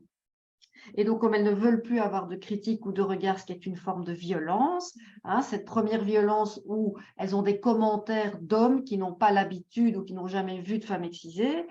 Et donc, c'est aussi une énorme violence, finalement, de l'ordre de leur corps et de leur corps sexué qu'elles vivent en venant ici, qu'elles n'avaient pas au pays, puisque c'est la norme à la femme excisée. Et donc, des personnes qui se refusent à avoir toute vie sexuelle par rapport à ce qu'elles ont vécu, des personnes qui deviennent avec des vies sexuelles exacerbées, donc qui passent de l'un à l'autre. J'ai moins connu ça par rapport aux femmes qui ont subi l'excision. Et puis, cette objectivation, c'est-à-dire qu'elles ont intégré le fait d'être un objet, donc je dois faire tout ce que l'autre veut parce que j'ai peur qu'il me quitte. Et ça est quelque chose qui est quand même fort en lien avec les femmes qui ont subi l'excision. Comme je suis une femme comment est-ce que je veux dire, au niveau des territoires occidentaux, je ne suis plus la norme, alors que je l'étais au pays. Donc, pour garder un homme, pour avoir une relation, je dois tout accepter. Je dois accepter de faire tout ce qu'il veut, quand il veut, je parle au niveau sexuel, parce que sinon, il va me quitter. Et comme je suis une sous-femme, je dois au moins compenser en acceptant tout.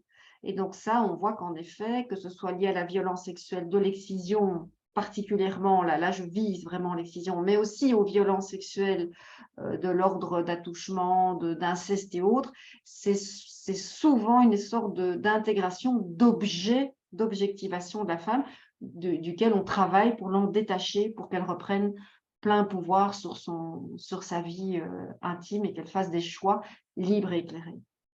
Merci beaucoup, Sandrine. Et donc, pour revenir justement au cas de Fatou, justement, tu as mis en évidence que voilà, tu rencontres que les histoires, les histoires de première fois de violence sexuelle voilà, ne sont pas toujours si lourdes en termes de première fois.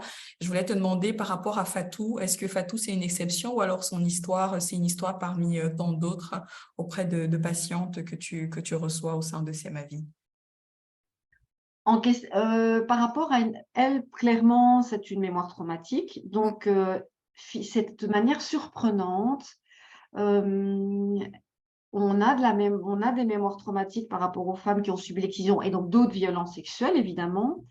Mais ça va paraître très surprenant ce que je vais dire. Je trouve que les femmes qui ont subi l'excision, de par tout leur parcours, et celles qui arrivent à CMAVie, il faut quand même que moi j'ai une partie de ces femmes et pas toutes, je les trouve avec une capacité de résilience et d'auto-résilience incroyable. Donc, elles ont parfois des parcours de violence sexuelle, de violence en tant que personne, de violence physique, de violence psychologique qui sont extrêmement lourdes. Et elles ont déjà fait ce chemin de résilience. Et donc, je les prends en charge comme des femmes non excisées qui ont des difficultés dans leur sexualité, mais où ce n'est pas l'excision qui est particulièrement à l'origine et pointée. C'est vrai qu'il y a une partie, donc je reprends mon petit outil parce qu'on parlait qu'il fallait montrer aux femmes la réalité de leur clitoris. C'est certain qu'il y a le clitoris externe qui a été retiré, donc je ne parle pas des petites lèvres, je parle de cette réalité de clitoris interne. Donc c'est comment pouvoir finalement stimuler cette partie-là, mais aussi dans la réalité de qu'est-ce que je m'autorise, comment j'ai travaillé, comment j'ai reçu cette sensibilité sur l'ensemble du corps. Toute la peau est un organe sexuel en tant que tel. Quelles sont les stimulations à ce niveau-là? Qu'est-ce que j'ai dans la tête comme croyances, comme idées négatives sur la sexualité? Il y en a souvent beaucoup. Donc, tout est à travailler dans plein d'autres niveaux et au niveau génital, mais pas que, parce que la sexualité, comme je leur dis souvent, je suis aussi sexologue de femmes qui n'ont pas été excisées et on a beau avoir un clitoris entier, plein de femmes ont des troubles du désir, plein de femmes ont des difficultés de lubrification, ont des douleurs à la pénétration, n'ont pas de plaisir et n'ont pas d'orgasme, alors qu'elles ont un clitoris entier. Comme quoi, ça ne se joue pas que là. C'est pour ça qu'on ne reconnaît pas la réalité de l'excision, entendons-nous bien. Mais donc, ça veut dire que ça se joue aussi à d'autres niveaux qu'il faut travailler. Mais donc, je reconnais vraiment, par rapport aux femmes qui ont subi l'excision, une résilience extraordinaire, sans qu'il y ait aucun thérapeute, ça peut être dans leur communauté, qui peut se passer, contrairement peut-être à des femmes non excisées, où je trouve que c'est plus compliqué parfois la résilience, de manière étonnante. Merci, merci Sandrine. Voilà, tout doucement, on s'approche vers le moment d'interaction avec les participants et participantes. Et donc, je propose maintenant d'ouvrir la parole avant de laisser la parole une dernière fois à Sandrine pour partager les bonnes pratiques à partager entre professionnels. Je propose maintenant d'ouvrir la session d'échange avec nos intervenantes. Voilà, donc... là, maintenant, moi, ce que je vous propose, c'est si vous souhaitez, si vous avez quelque chose à amener, si vous avez une situation ou si vous avez des questions qui sont confrontantes pour vous, si vous rencontrez des femmes concernées. Et donc, voilà, là, c'est le moment où si vous avez des questions sur ce qui a été dit ici, c'est le moment de pouvoir s'adresser à nos intervenantes. Et donc, juste avant d'ouvrir la parole, je voudrais également dire que voilà, le GAMS Belgique a lancé sa grande campagne nationale de prévention de l'excision. Justement, tu en parlais, Sandrine, en disant justement, tu parlais de la capacité de résilience, mais aussi on axe également beaucoup d'actions au niveau de la prévention. Et donc, voilà, c'est dans ce cadre que le GAMS a lancé cette grande campagne d'excision avant les départs en vacances, parce qu'on sait que voilà, énormément d'excisions se produisent pendant les départs en vacances, notamment dans dans le pays d'origine. Et donc, la campagne a été lancée aujourd'hui. Et donc, le GAMS a également le plaisir d'accueillir Alimata Fofana, qui est une autrice engagée qui vient de sortir son 2e roman, À l'ombre de la cité Rimbaud. Donc, en fait, c'est pour dire que voilà, il y a énormément d'activités actuellement qui sont prévues. Je vous ai mis un petit lien dans la chat box. Et donc, maintenant, je vais ouvrir la parole, ouvrir voilà, l'espace d'échange. Donc là, je vais laisser la parole à Lina, ensuite Dalila, ensuite Nicole. Lina, à vous la parole. Merci pour tout ce qui nous a été amené là. Je vous pose une question. C'est dans le cadre d'un projet autour des violences faites aux femmes et aux filles. Et c'est vraiment juste de la sensibilisation. Et donc, ma question est, est-ce qu'il est pertinent de faire de la prévention ici concernant les mutilations génitales féminines auprès des jeunes gens âgés et âgées de 12 à 16 ans? Et si oui, quels sont les messages clés que vous trouvez importants à leur faire passer? Et dernière question, comment aborder justement la lutte contre les mutilations génitales féminines sans stigmatiser les sociétés qui les pratiquent? Merci, Lina. Donc, du coup, je laisse d'abord la parole à Sandrine, ensuite à Awa. Et n'hésitez pas aussi, hein, si parmi les participantes, si quelqu'un ou quelqu'une a quelque chose à rajouter. Donc, l'objectif ici, voilà, c'est de pouvoir ensemble voilà, faire émaner l'intelligence collective. Hein, on partage. Donc, Sandrine, je te laisse la parole. Donc, du coup, Lina, la question, c'est de savoir, dans le cadre d'un projet de lutte contre les violences sexuelles, voilà, adressé au public âgé de 12 à 16 ans, quels sont les messages clés, tu me corriges hein, si je fais une erreur, Lina.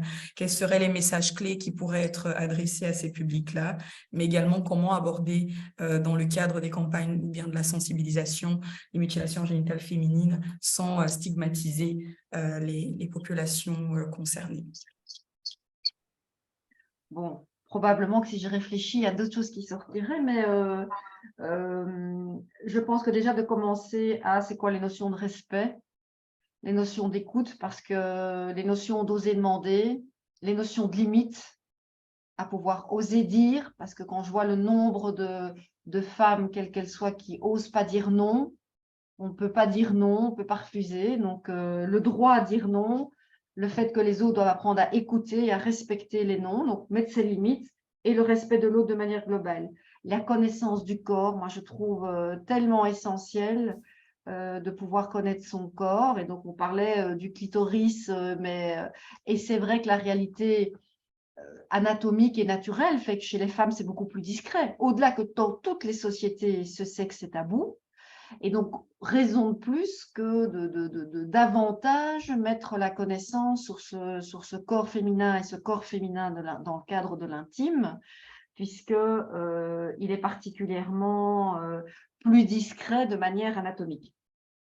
D'expliquer les différences entre les filles et les garçons, pas tellement de manière anatomique, mais cette sexualité qui n'est pas uniquement dans qui est dans la protection de tout ce qui est IST, des grossesses, etc., mais de ne pas apporter uniquement une vision de sexualité dangereuse, d'amener enfin la vision d'une sexualité positive, de plaisir, que ça amène quelque chose d'agréable, de relations positives, et de ne pas uniquement toujours amener les sujets de sexualité dans ces âges-là, attention grossesse, attention IST, même si on n'y échappe pas évidemment, et que les filles et les garçons fonctionnent, enfin pour moi c'est les grands débats, pour moi fonctionnent de manière différente. C'est une question de réponse sexuelle au niveau physio-anatomique. Je suis désolée, ça ne fonctionne pas de la même manière. Alors oui, il y a des arrivées de sang, mais chez nous autres, sur le côté féminin, il y a une lubrification qui va demander plus de temps, ce gonflement du clitoris pour pouvoir avoir... Enfin, il y a des différences réelles, aussi bien au niveau physio-anatomique, mais aussi de par toutes les sociétés. Le message qu'on dit aux filles, c'est le sexe, ce n'est pas valorisé, tout ce qui est sexualité féminine. Du nord au sud, de l'est en ouest, partout, ce n'est pas valorisé. Donc, nous avons toutes intégré comme quoi cette sexualité, il faut être piano-piano, il ne faut pas aller trop, c'est tabou, on ne peut pas... bon. Donc, il y a une différence sociétale et physioanatomique. Avec les violences, pour ne pas stigmatiser, je pense qu'il faut parler de toutes les violences sexuelles. Et donc, les violences qui se passent en Occident, dans la réalité de l'humanité, malheureusement, de ces violences sexuelles, c'est, comme on disait, intrafamiliales, et qui sont encore extrêmement tues, hein, et que cette excision soit un sujet comme les autres sujets, en fait, parmi les violences sexuelles. Donc, pour ne pas stigmatiser, oui, c'est une violence ou c'est une pratique qu'on peut faire là, mais ici, on sait de la violence aussi par la réalité statistique. Et moi, je trouve que dans tout ce qui est film et tout ce qui est publicité, la femme est encore extrêmement traitée comme objet. Dans toutes les séries qu'on peut voir ici, donc des séries occidentales soi-disant libérées et que la femme est libre, on représente toujours le plaisir féminin dans le coït. Pratiquement toujours. Donc, il y a vraiment une déformation. Et puis, 12-16 ans, on voit déjà que la plupart ont déjà eu affaire à des images pornographiques, de manière volontaire ou pas, et de clairement amener le sujet. Je trouve que c'est débile de se dire que c'est comme si ça n'existait pas. Que la pornographie, on ne sait pas y échapper, donc je pense qu'un interdit n'a pas de sens. Mais par contre, expliquer que ça, c'est pour des adultes dans une réalité, un désir de certains adultes, mais que ce n'est pas comme ça que fonctionne la sexualité, pour pas que ça devienne une éducation à la sexualité. Voilà, comme ça, quelques sujets qui me viennent. Hein. Merci beaucoup Sandrine. Je voulais juste rajouter aussi par rapport à ce que tu viens de dire, notamment comment est-ce qu'on pourrait sensibiliser sur les mutilations génitales féminines sans stigmatiser. Et donc pour ajouter à ce que Sandrine dit, Lina, n'hésite pas, hein, il y a énormément d'outils qui ont été créés justement par le GAMS et par les stratégies concertées, donc du coup plusieurs professionnels justement qui souhaitent justement être mieux outillés ou outiller mieux d'autres professionnels. Et donc tu as le site des stratégies concertées où tu as plein d'outils, comment parler des mutilations génitales féminines, quelle thématique, quelle terminologie adopter. Tu as des guides sur les idées reçues, voilà, quelles sont les idées reçues et quels sont les éléments pour pouvoir contrer ces idées reçues dans le cadre de débats, que ce soit avec des publics jeunes ou des publics beaucoup plus de professionnels. Tu as énormément d'outils, tu as des jeux, tu as des animations, donc n'hésite pas à faire un tour, aussi bien sur la page, sur le site internet du GAMS que des stratégies concertées. Tu trouveras pas mal d'outils pour justement sensibiliser sur les mutilations génitales féminines sans stigmatiser certaines personnes. Merci. Awa, est-ce que tu avais quelque chose à rajouter avant que Lina, oui, je vois que Un tout grand merci pour vos précieuses réponses. Merci. Avec plaisir. Je propose qu'on donne la parole à Dalila. Oui, bonjour tout le monde. Donc, ma question se porte sur l'accompagnement en institution hospitalière. Donc, moi, je travaille maintenant en consultation prénatale. On accompagne les femmes enceintes. Et avant ça, je travaillais à la maternité. Et je pense que dans l'institution où je travaille, on est fort sensibilisé à la question des mutilations génitales féminines. Et donc, la majorité du personnel soignant est fort sensible à la question et a été formé pour la prise en charge de l'accompagnement optimal. Comme à Saint-Pierre, je pense. Mais ce qui me fait un peu peur, parce que je suis référente mutilation génitale féminine, du coup, j'aimerais mettre un projet pour pouvoir accompagner au mieux les patientes chez nous. Mais ce qui m'embête un peu, c'est que j'ai l'impression qu'avec déjà la lourdeur de leur vécu et le fait qu'on réouvre un peu le sujet de façon normale, hein, quand on fait l'anamnèse et qu'on pose la question pour son dossier, et qu'on aborde une première fois déjà les mutilations, effectivement, c'est hyper important parce qu'on va l'orienter, lui expliquer ses droits et encore plus, d'office, mais encore plus si elle porte une petite fille, on lui explique l'interdiction, etc., pour la protection de la petite fille. Et souvent, les femmes sont conscientes de l'interdiction, elles ne souhaitent pas ça pour leur enfant, mais elles ont une pression familiale et parfois c'est même fait à leur insu au pays pendant des vacances.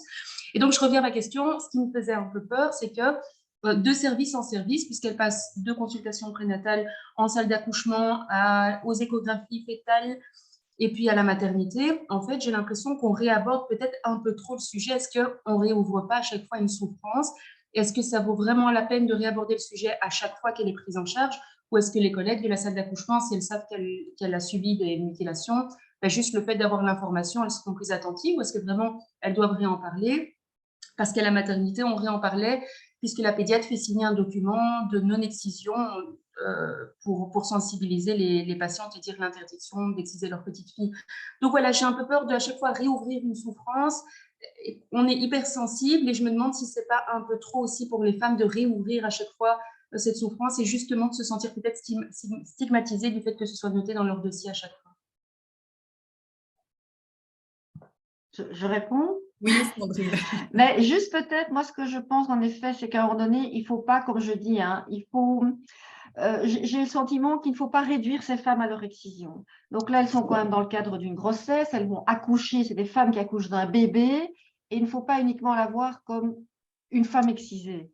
Et donc, je trouve que par contre, c'est vraiment génial d'être hyper sensibilisé, donc on ne s'inquiète pas de la bienveillance au niveau des soignants que vous faites.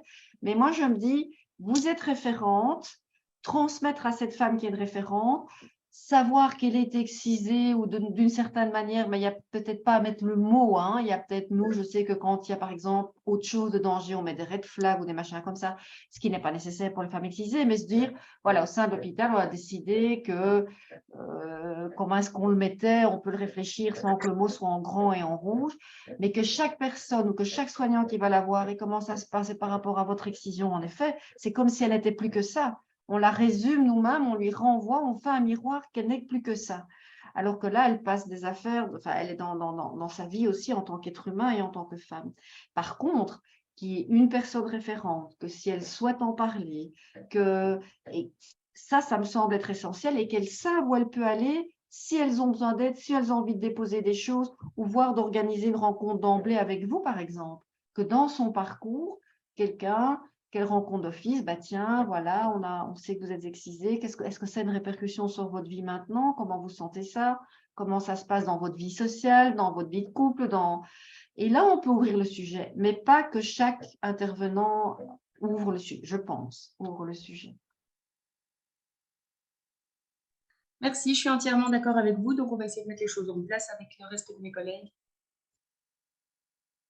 Super. On est très ravis de là, mais aussi voilà, de toutes ces dynamiques-là qui se créent justement pour offrir, mais aussi pour renforcer voilà, tout l'accompagnement qui est prodigué aux femmes concernées par les mutilations génitales féminines. Merci beaucoup, Sandrine. Merci, Dalila. Je propose de laisser la parole à Nicole. Nicole, bonjour. Oui, bonjour tout le monde. Bonjour. Je tiens d'abord à vous féliciter pour ce moment vraiment très intéressant. Je me présente, je suis députée au Parlement bruxellois et à la Fédération Wallonie-Bruxelles. Et c'est une thématique que je suis beaucoup. Et je suis très intéressée aujourd'hui qu'on parle spécifiquement de la sexualité, parce que l'excision, je connais toujours ça à part, mais là, je comprends que le continuum de la violence pouvait vraiment être quelque chose de difficile pour l'excision. Moi, ma question que je voulais qui m'interpelle un peu maintenant, quand on parle de la sexualité, on parle de deux personnes. On parle de l'homme et de la femme. Mais par exemple, aujourd'hui, je veux demander, est-ce que les hommes ont été invités, premièrement? Et deuxièmement, je voudrais savoir que mettez-vous en place pour aussi sensibiliser les hommes? Parce que vous avez parlé tout à l'heure des 10 à 16 ans. Et moi, je parle aussi des adultes dans des sociétés où la sexualité est assez taboue. Beaucoup d'hommes n'ont pas beaucoup d'expérience de la sexualité. Vous avez parlé tout à l'heure d'un clitoris interne. Est-ce qu'ils savent seulement ce que c'est un clitoris interne? Moi, je pense que c'est aussi important pour la sexualité, dans le cas de l'excision, pour vraiment que aussi le partenaire, le conjoint, le mari puisse participer de façon intense aussi à la sensibilisation du corps de la femme, parce que je pense que beaucoup ne connaissent pas le corps de la femme, parce que le corps de la femme est tabou. Et c'est vraiment un élément important pour que la femme puisse être épanouie au niveau de la sexualité. Voilà. Et je peux vous dire que je vous suis, nous allons faire des questions par rapport à ces thématiques, la sexualité aussi. Et je reviendrai vers vous par rapport à ça. On est là à votre équipe. Et je voulais vraiment rebondir sur ça. Je pense que ces thématiques ne peuvent pas être parlées sans l'homme. Voilà. Merci. Merci, Nicole. Sandrine, je te laisse répondre. Alors, l'homme ou un autre ou une autre partenaire. Je pense qu'il est intéressant d'aussi réfléchir à ce que leur partenaire n'est pas d'office un homme. Donc, évidemment quelle est la personne et quel est la partenaire en face d'elle. Les hommes ne connaissent absolument pas le corps des femmes, mais par contre, on les éduque. Et donc, on doit se questionner, nous, en tant que femmes aussi, comment on éduque nos fils. Mais les sociétés, de manière globale, que ce soit ici ou dans certaines communautés ou dans les communautés où on existe, où on éduque les hommes comme s'ils savaient tout, comme si c'était inné la manière dont on gère la sexualité de couple. Donc, bien entendu qu'il faut éduquer les hommes, les garçons, mais donc ça c'est tout un nouveau projet de société, hein, que ce soit en Guinée, que ce soit en Chine ou que ce soit en Belgique. C'est vraiment tout un changement sociétal qu'il faudrait mettre en place. Mais c'est vrai que moi, je pars en tant que sexo de C'est ma vie avec la souffrance et la demande de la femme. Donc, ça, c'est une chose. Et je travaille d'abord au droit à la connaissance des femmes de leur propre corps. Et ensuite, comment transmettre ça, la connaissance de son corps, mais aussi guider le partenaire, parce que celle qui sent dans son corps, c'est la femme. L'homme, il a beau faire ce qu'il veut, ou ce qu'il ne fait pas, ou ce qu'il ne doit pas, ou ce qui n'est pas adéquat, mais il ne sait pas sentir dans le corps de la femme. Donc, quelque part, c'est aussi aux femmes à guider les partenaires vers ce qu'elles apprécient ou ce qu'elles n'apprécient pas. Mais éduquer les hommes à apprendre que les femmes ne fonctionnent pas en miroir, c'est-à-dire je suis en érection, donc ça veut dire que c'est maintenant qu'il faut pénétrer, non. La femme a son fonctionnement, donc on ne fonctionne pas en miroir, évidemment qu'il faut les éduquer à ça. Comment est le corps d'une femme, évidemment qu'il faut les éduquer à ça. Mais de ne pas attendre que c'est aux hommes à devoir tout apprendre et que les femmes, de nouveau, soient dans « il faut tomber sur un bon » ou attendre que les hommes changent tout par rapport à ça. C'est « je me prends en main, je me connais, je transmets à mon partenaire ». Et évidemment, dans un projet sociétal, bah oui, que les hommes doivent apprendre que ça ne fonctionne pas, la sexualité à deux ne fonctionne pas uniquement comment eux fonctionnent. Et du coup, c'est aussi plus facile, c'est vrai, quand il y a des partenaires femmes, puisque là, il y a un effet quelque part miroir des corps, même si on ne fonctionne pas toutes de la même manière, mais il y a quelque chose qui est en général plus fluide. Voilà, je ne sais pas si j'ai répondu entièrement à la question. Merci Sandrine. Moi, je propose de rajouter, Nicole, justement, voilà, dans le cadre justement de la place du partenaire, où sont les hommes, justement, le 5e atelier sera axé justement là-dessus. L'objectif du 5e atelier sera de questionner la place du partenaire ou de la partenaire dans la sexualité des femmes concernées. Et donc, c'est un atelier spécifiquement qui est prévu pour questionner la place des partenaires. Au niveau des hommes également, voilà, je sais qu'il y a énormément d'activités qui sont prévues avec les hommes. Je vois ici qu'il y a Mariam Abba, qui est la responsable des relais communautaires en Wallonie, et donc qui forme des relais communautaires qui sont aussi des hommes, hein, qui sont sensibilisés aux conséquences des mutilations génitales féminines, mais aussi beaucoup plus large aux questions d'inégalité de genre, mais aussi aux questions de sexualité, et donc du coup, qui ont ce son de cloche-là et qui peuvent aussi à leur tour sensibiliser auprès d'autres hommes de communautés concernées, et bien évidemment des ateliers hommes qui sont organisés aussi ici au sein du GAMS, notamment pour justement questionner également la place de l'homme, aussi bien dans la sexualité que dans la lutte des mutilations génitales, des génitales féminines.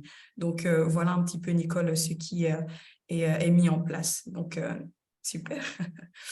Alors, je reviens dans le chat, je lis des commentaires, je vois que Dr Daniel a écrit « Très beau clitoris rose ». Super. Et donc là, je propose alors, il nous reste 10 minutes, je vais partager mon écran. Est-ce qu'il y a d'autres questions avant que je passe aux informations? Est-ce qu'il y a d'autres personnes qui souhaitent réagir? N'hésitez pas, hein, vous pouvez prendre la parole et vous pouvez rester avec la caméra coupée, hein, si vous ne souhaitez pas vous montrer. Je Je ne sais pas si tu vois, mais oui, Mariama, Anita, une oui. intervention dans le chat. Oui, je te laisse la parole, Anita. Ah non, je disais, je ne sais pas si tu as vu que Mariama et Annalisa ont fait une intervention. Ah, attends. On a une double intervention. Si vous voulez, je la redis oralement. Oui, je voudrais bien, Annalisa. Merci beaucoup. Alors, donc ici, on est 4. Hein. 1, 2, 3, 4. On est 4 à suivre. Donc, ma question à moi, c'était d'entendre parler de la sexualité de soi à soi. tu parles de connaître le corps, Sandrine. Enfin, je t'ai déjà entendu très souvent ce sujet, mais j'aimerais bien pouvoir entendre à nouveau la masturbation, enfin, le rapport de sa sexualité à soi en dehors de tout couple. Et puis, on a une question subsidiaire ici. Je me fais la porte-parole, mais ça vient de Hadja et on peut dire, de Mariam, qui aimerait bien entendre au sujet de la reconstruction. La question, c'est si on remplace, si on a l'opération de reconstruction du clitoris, est-ce que ça va être comme l'original? C'est ça qui était dit. Voilà. Merci beaucoup. Alors, je vais recommencer peut-être par la reconstruction. On parle du mot reconstruction, mais le mot est très mal choisi. Donc, ce n'est pas une reconstruction, on reconstruit rien du tout, puisque le clitoris externe de naissance, je vais reprendre du coup mon beau clitoris ici, bien la partie qui a été ôtée au moment d'excision, elle est partie, on ne sera plus jamais quelque part récupérée, parce qu'il y a une réalité de plus de 8000 terminaisons nerveuses, donc ça, on ne récupère pas. Donc, la chirurgie n'est pas une reconstruction. Ce qu'on fait, je le mets de profil pour qu'on comprenne bien. Donc, ici, on est plus ou moins, je fais comme ça, à fleur de peau. Donc, en fonction de l'excision et qui est excisé, comment. Donc, il peut y avoir encore parfois une petite bosse, parfois rien du tout, ça dépend. La chirurgie, on va aller ouvrir, on va aller décoller, si c'est sur l'os du pubis, on va aller décoller. Et cette partie qui est en interne, on va sortir cette partie-là pour faire un néo, entre guillemets, clitoris. Donc, pas un néo-clitoris externe, hein, puisque toute la partie interne, elle ne bouge pas. D'accord? Et donc, on va aller prendre une partie qui est restée à l'intérieur pour aller mettre à l'extérieur. Donc, d'office, il n'y a pas le même nombre de terminaisons nerveuses qu'à celui de naissance. Il y a des nerfs, bien entendu, du vasculaire, mais pas autant. Il ne sera pas à la même hauteur, donc il n'aura pas la même forme, il ne sera pas exactement à la même place que s'il n'y avait pas eu d'excision. Et puis, la réalité aussi, c'est que en fonction du type d'excision, s'il y a eu le capuchon clitoridien donc, et les petites lèvres latérales, ben ça, on ne reconstruit pas. Donc, ça veut dire que ce mot reconstruction n'est pas correct, même si c'est celui qui chante aux oreilles. C'est une exposition d'une partie du clitoris interne. Alors, les réalités au niveau pour le moment des études, ben, on se rend compte que il y a des femmes qui, quand elles ont de la sensibilité, vont perdre de la sensibilité, 1 sur 4, donc c'est quand même pas négligeable. Une sur 4 où ça va valoriser la sensation qu'elles ont au niveau de la stimulation génitale, mais on sait que la sexualité s'exprime aussi à travers comment on se sent, quelles sont nos idées dans la tête, est-ce que tout devient positif, donc on ne sait pas trop si c'est la réalité physique ou si c'est ce bien-être global qui est repris pour 1 personne sur 4, et puis finalement 2 sur 4 où ça ne change pas grand-chose. Alors que toutes les patientes le disent, cette chirurgie est extrêmement douloureuse, mais vraiment très douloureuse, hein. Et ça, ce n'est pas nous qui le disons, c'est elle. On doit arriver avec des antidouleurs de palier morphinique tellement c'est douloureux. Donc, c'est la réalité. On va quand même aller réouvrir à un endroit où il y a eu une violence. Donc, c'est pour ça qu'il faut être quand même dans une réalité de qu'est-ce qu'on veut derrière vraiment cette demande de reconstruction, parce que cette chirurgie n'est pas toujours l'idéal qu'on pourrait rêver et en tout cas ne refait pas un sexe comme de naissance. Par rapport à l'autre, la masturbation, eh ben, donc ça, c'est mon travail, en tout cas au niveau sexo. Évidemment, je prône d'abord soi à soi. Pour que ça se passe bien avec l'autre, c'est l'intérêt de soi à soi. Et donc, évaluer le niveau de connaissance de corps anatomique, certainement, mais aussi de sensibilité. Et de sensibilité, pas uniquement au niveau génital, mais au niveau de l'ensemble du corps.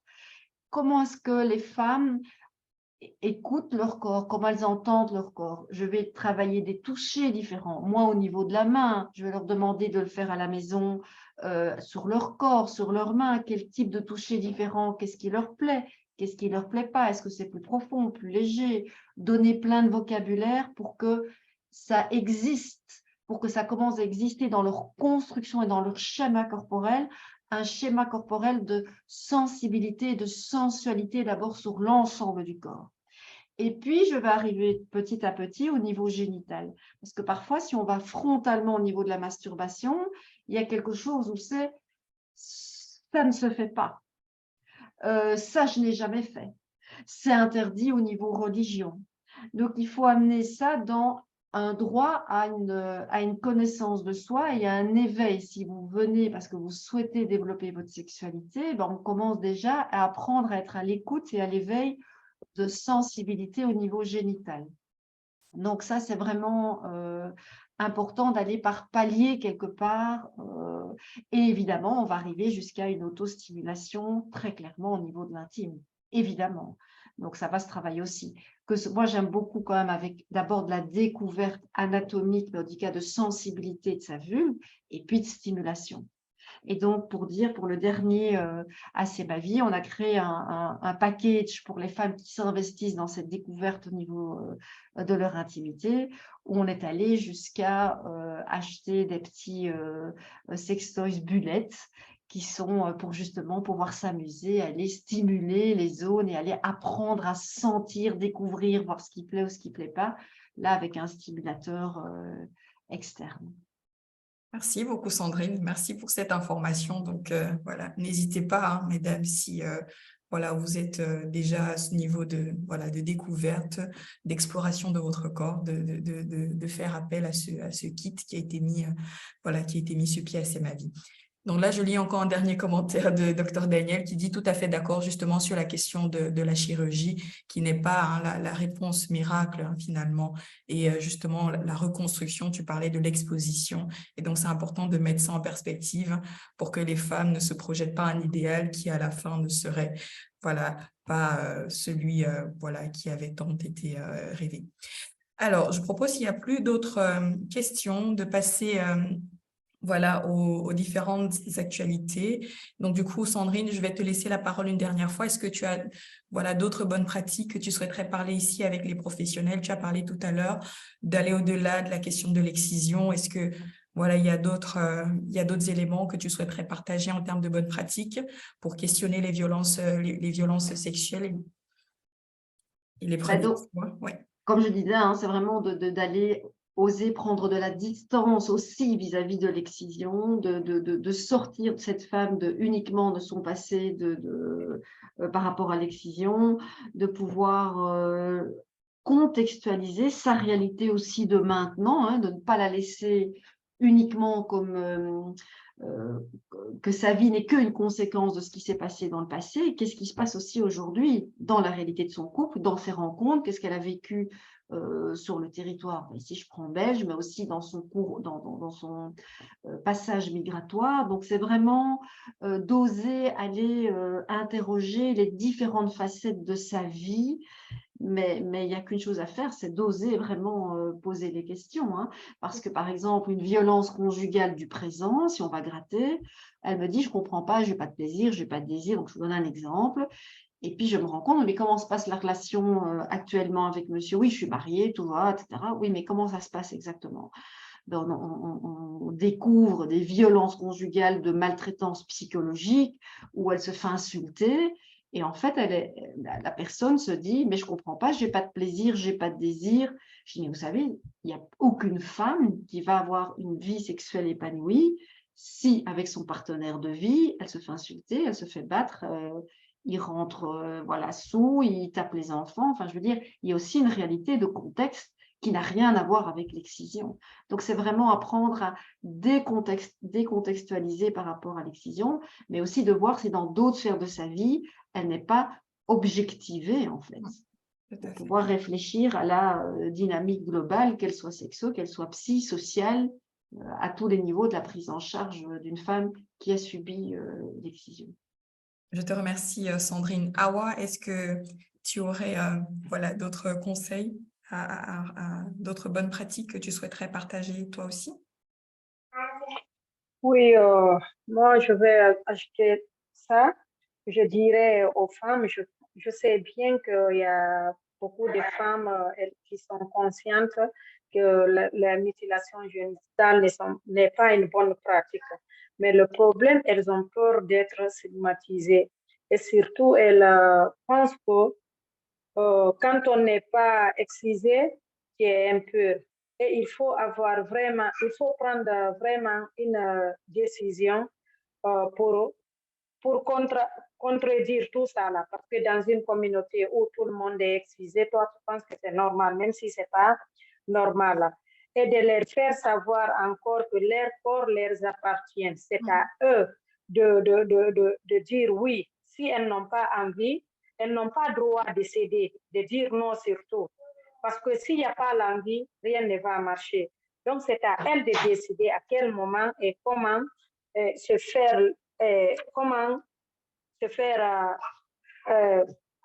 comment accepter du moins l'intimité. Mais si tu n'es pas prête dans la tête, tu n'es pas prête dans la tête, ce n'est pas ton choix. Donc, et tu as mis dans ta tête, tu es un objet, il faut accepter tout, ça n'ira nulle part. Il faut que on oublie, on épargne catégoriquement la religion. Ça n'a rien à voir avec la religion, c'est juste des pratiques, on ne connaît que ça vient de nulle part. Parce que si on n'a pas ça, surtout l'excision, donc on se dit que tout va bien. Des fois aussi, tu peux ressentir, mais du fait que tu sais que tu es excisé, pour toi, on dit que l'excision n'est pas bonne. Toi aussi, tu as dans la tête le traumatisme là et là, donc tu penses que ça n'ira pas. Donc, quand il y a un bon partenaire, un bon choix, tu ne te traites pas comme un objet, moi, je pense que ça peut aller. Mais si ce n'est pas le cas, ça ne va pas être facile. Merci beaucoup, Awa. Merci pour ta contribution. Voilà, une dernière information. Je vous remercie, hein, Sandrine Awa, voilà, merci d'avoir partagé avec nous, autour de ce 3e atelier Sexto. Voilà, merci pour vos différentes interventions. Alors, une dernière information, comme je vous ai dit tout à l'heure, le GAMS a lancé sa grande campagne nationale de prévention de l'excision avant les départs en vacances. Donc, du coup, je vous invite à faire un tour sur le site du GAMS. Il y a énormément d'activités qui sont prévues toute cette semaine. Déjà, ce soir, vous aurez une rencontre littéraire en présence de la marraine de la campagne, qui n'est personne d'autre que Alimata Fofana, comme je disais tout à l'heure, qui a sorti un nouveau bouquin, L'ombre de la cité Rimbaud, il y a quelques mois de ça. Et donc, on est très fiers qu'elle puisse marrainer cette campagne nationale. Donc, du coup, ce soir à Gand, il y a une soirée littéraire. Demain à 11h, vous avez un ciné-débat. Il faut dire qu'Alimata Fofana, également productrice, et produit des documentaires, notamment À nos corps excisés.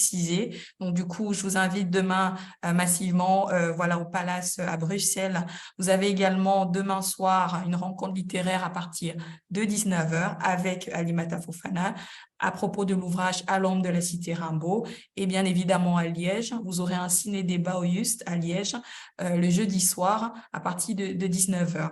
N'hésitez pas, vous avez également les webinaires de formation à l'utilisation du détectomètre, comment mieux détecter pour pouvoir accompagner et justement réduire, vous m'entendez? Oui, OK. Donc, du coup, il y a des webinaires de formation à l'utilisation du détectomètre en tant que professionnel, comment mieux détecter et comment mieux accompagner, les filles, les petites filles à risque de mutilation génitale féminine quand on sait qu'on est en plein mois de mai et donc on se rapproche très, très, très rapidement de la période de vacances. Et donc, c'est important aussi en tant que professionnel de pouvoir mettre en évidence que c'est une période assez cruciale. Et donc, nous vous invitons massivement à jeter un coup d'œil sur le site du GAMS et à pouvoir prendre part aux différentes activités. N'hésitez pas aussi à partager autour de vous. En tout cas, moi, c'était un plaisir, comme chaque 2 mois, de pouvoir vous accueillir et de modérer les échanges autour de ces ateliers en ligne. N'hésitez pas, continuez à nous suivre sur nos différentes pages, nos différents réseaux sociaux.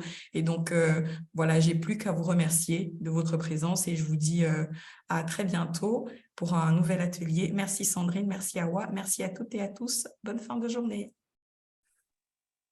Au revoir. Merci et au revoir. Merci, au revoir. Au revoir. Au revoir. Au revoir tout le monde.